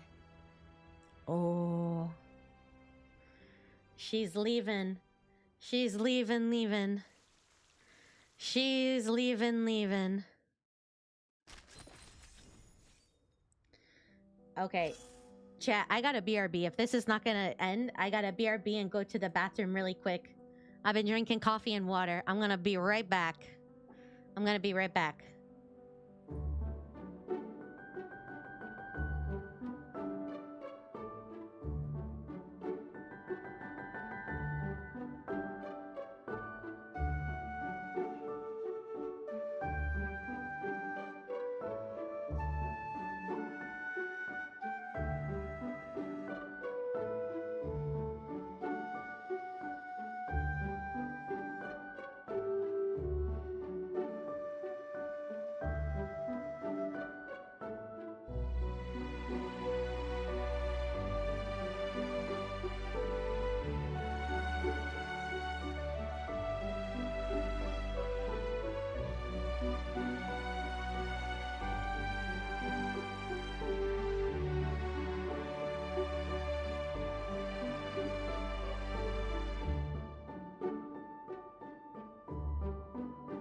Okay. My god, this is a long chapter.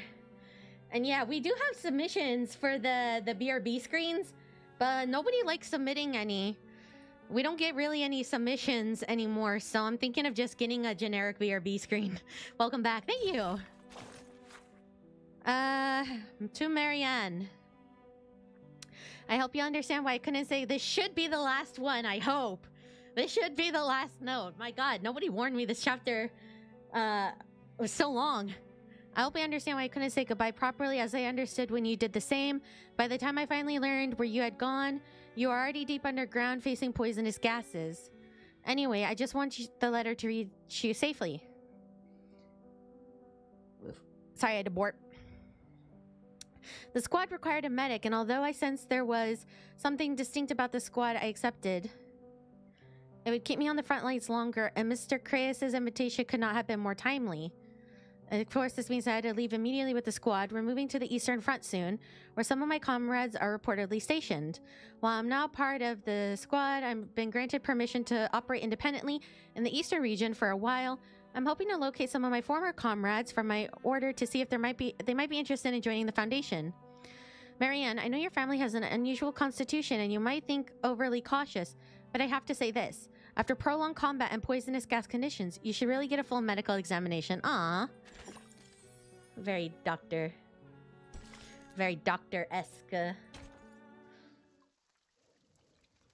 The hill.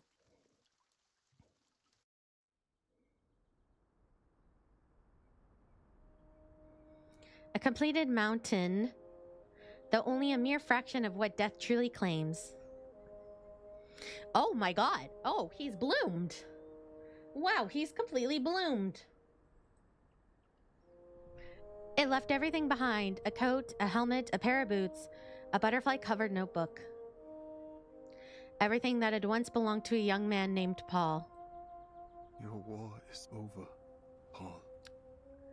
Wow.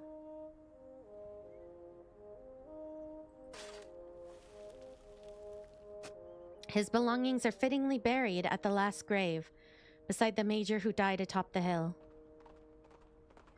A clatter of hooves approach from the road. Andreas? Ah, it is his pony. The name is whispered softly, as if not to disturb those resting here.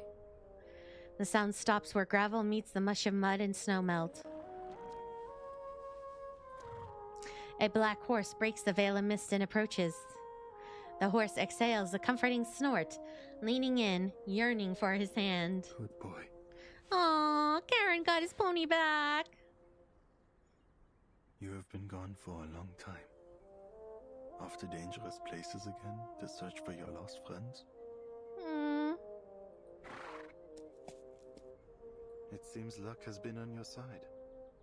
You have dodged danger time and again amidst the slaughter. But I cannot help but worry that one day a stray bullet will pierce you, or a poison gas will choke you.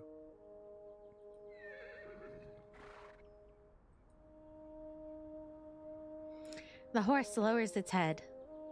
Harshness is not my intention, Andreas, but I am grateful that you have returned to my side, hale and whole. They look eastward toward the rising sun, where ominous clouds gather. Es ist Zeit. The next destination is a distant one. Your help will be appreciated. Oh, you're so sweet. Andreas tilts its head to one side, signaling its master's attention to the youth who have arrived behind them. Mr. Charon, is this your horse? The grim figure turns his face toward the source of the question. In a sense, young man. Oh, then it's nothing. He showed up near Montpellier all by himself, so I followed him here to see if he might be connected to Manus Vindictae. The Foundation is still in Montpellier. We'll head off soon, along with the soldiers, to a safer position. Mm-hmm. By the way, do you know where Blackbird is? Blackbird? Oh, I mean Meryl. The girl who went to the front with you. I haven't been able to get in touch with her since the Manus attacked. Where could she be? I just hope she hasn't gotten herself into any serious trouble. She is alive and well. Oh. At surprise, the young man's eyes alight with joy. She is? Where did you see her? That I cannot tell. It's a secret. His gleam dims as Paravan adjusts to the unexpected refusal. Why? She does not wish to be found. What? She doesn't want to come back with us? Correct. She is afraid of the war that lies ahead. Bloodshed, carnage. She was unprepared to witness such harrowing scenes. She requested I not reveal her whereabouts to the Foundation. In fact, she demanded a promise. I don't understand. How could you just let her go like that? Isn't she more likely to run into danger if she's on her own? And leaving like this, she'll be marked as a deserter. Oh no. I know little of your rules, but a promise was made, and her reasoning is understandable. It is her right to turn away from her fear, just as it is anyone else's. I love Charon. The young man never thought about how to cope with such a situation. He scratches his head, at last arriving at a simple conclusion. Fine. At least she's still alive. But I can't leave her alone out there. I'll find a way to track her down. The voice is clear and certain. He is willing and able, no matter how daunting the task ahead. Thank you for the information, Mr. Carroll. Goodbye. He sets off the road back to Montpay. They watch him together, horse and rider, as he disappears into the woods.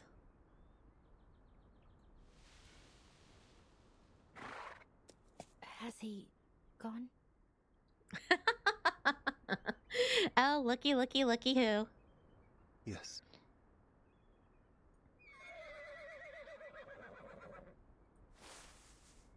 The girl leaps out from the grass. Why did you tell him that I'm still alive? You did not request that it be kept a secret. Fine. He nods his assent and begins to shuffle away. Andrea snorts as it circles between them. Meryl pats the horse's cheek. Charon? Huh?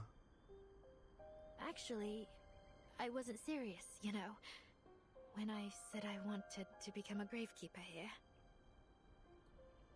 The dead need no company, and every tombstone will one day fall to decay. In the end, time will pull us all into the sea of oblivion. Nothing in this world is immortal. The young girl scratches at the fabric covering her face. The tension of being a deserter seems to make her skin itch. Right. Well, anyway, the gravekeeper joke was a bad one, I admit it. But what I'm trying to say is, I'm not sure where to go next. I mean, who else can I depend on besides the Foundation? I definitely don't want to get caught by Manus Vindictae, that's for sure. Trust me, you don't want to know what they were doing in Antarctica. I wonder if she's gonna like go off and start her own following or something. No, not the Antarctica in this era. The one from before. Anyway, my point is, I can't deal with them on my own. But I can still do something. Like dealing with troublemaking critters. So, if you need that kind of help, maybe we can travel together. I trust you. My path will have little safety. That's all right. I'll just run off when danger comes. What is she getting at here? So she's scared. She doesn't like the war. She doesn't like the carnage. But she doesn't want to go back to the Foundation. But she's scared of Manus Vindictae. But she kind of wants to stick with Charon. In that case, follow me. We will take a detour to avoid entering territories under the Foundation's surveillance. He retrieves the familiar chocolates from his coat. They're unmelted and cool to the touch, despite having been kept so close to his body. If you're hungry, these can be returned to you. Andreas will carry you, should you go tired. The soldier who has at last escaped war nods with joy. Got it.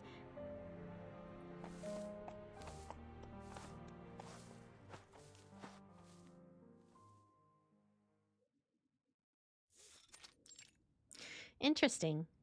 I'm intrigued on what she's going to be doing. The revision to the Storm Reformation Act has been added to the agenda, and the committee will soon begin the next round of discussion. You'll need to attend the meetings as well. Recent events have given the Hawks a stronger voice, and they are in favor of expanding the authority and budget of Team Timekeeper. Yeah, Team Timekeeper! Stay ready, Burton. Understood. Madam Z. Foundation staff and committee members hurry through the hallway. Just as they exit Miss Z's office, they're met with a familiar voice. Timekeeper? Were you waiting for me? No, just a happy coincidence. I'm glad to know that you remember me. Of course. Your decisiveness saved the lives of many soldiers on the battlefield. I also heard that the Doves agreed to further implement your frontline contingency plan after the Montpei crisis was resolved. Huh. I'm surprised to see you're interested in politics. I'm not interested, just informed. Wow. I love her so much. I love Burton so much. Creyas brushes aside the topic without comment. I've been wanting to speak with you since our last meeting was cut short, but this certainly isn't the place for a proper conversation either. Contact me if you're interested. I have some very valuable information for you, I'm sure, both about the Foundation and about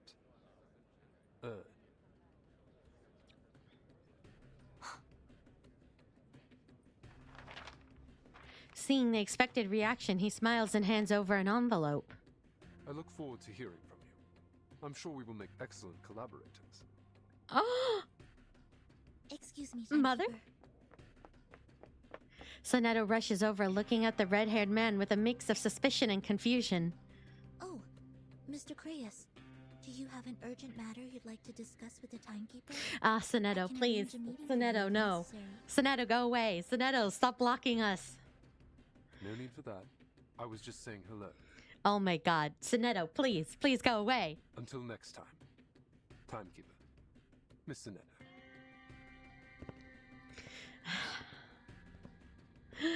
Ah, Sonetto, why? Timekeeper, is there something wrong? It's nothing. You seem a little anxious, Sonetto. What's the matter? Sonetto takes out her communicator. Timekeeper, you need to look at this. It's an important message. Sent from Lilia? Ah, I just got her. I've been on a mission on the Eastern Front, under the direct orders of Admiral Som. Guess what I found, Capitan? An Xeno outpost without... From the looks of it, I think it's the rebels. I can tell in more detail. Call me back as soon as you can.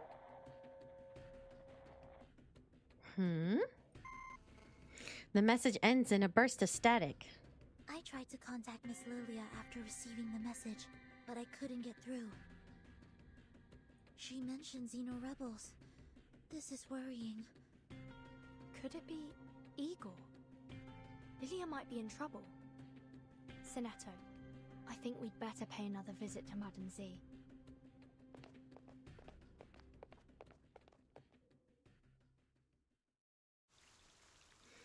The end. Wow, that was a very long but a very good chapter. I'm sorry, but I think it's time you left. There will be little more to see here. But the war isn't over yet. What difference does it make? Earthquakes, floods, famine, plague, robbery, car crashes. A slip in the shower. War is just one catastrophe among many. It's not worth your attention. At least this war is not. That is all.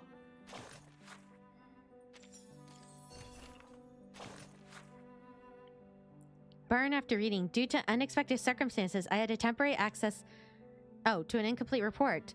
While the information it contained was too fragmented to understand the complete situation, it did reveal one fact. Xeno and the Foundation have been secretly working on storm research. This work is entirely separate from any known research and lies beyond the scope of security clearance. What is particularly concerning is that the majority of Foundation staff and Laplace personnel appear completely unaware of these covert operations. The mere existence of such hidden activities is in itself deeply concerning. Horizon. The boundary of heaven and earth that may or may not intersect with the Earth's surface. Well, let's try one gamba.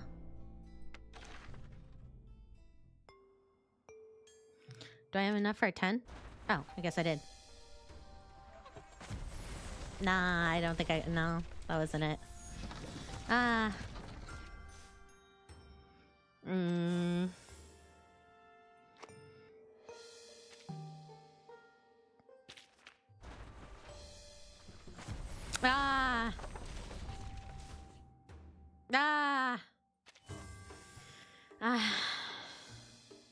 How many can I exchange? 9? I could do one more. I guess I'm pulling. Guess I'm pulling.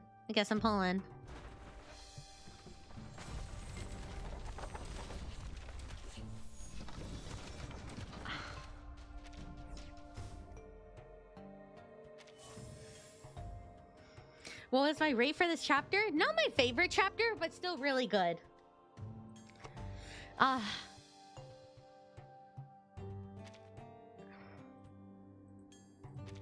Really? Nothing? Nothing?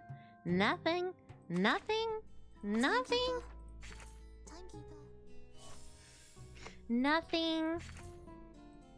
Nothing? Nothing?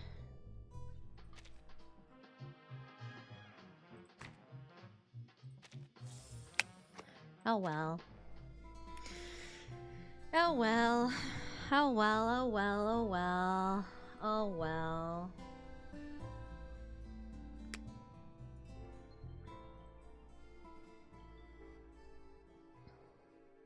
That is where we're gonna leave it for today. That was exciting. That was very, very exciting. Lots of stuff going on.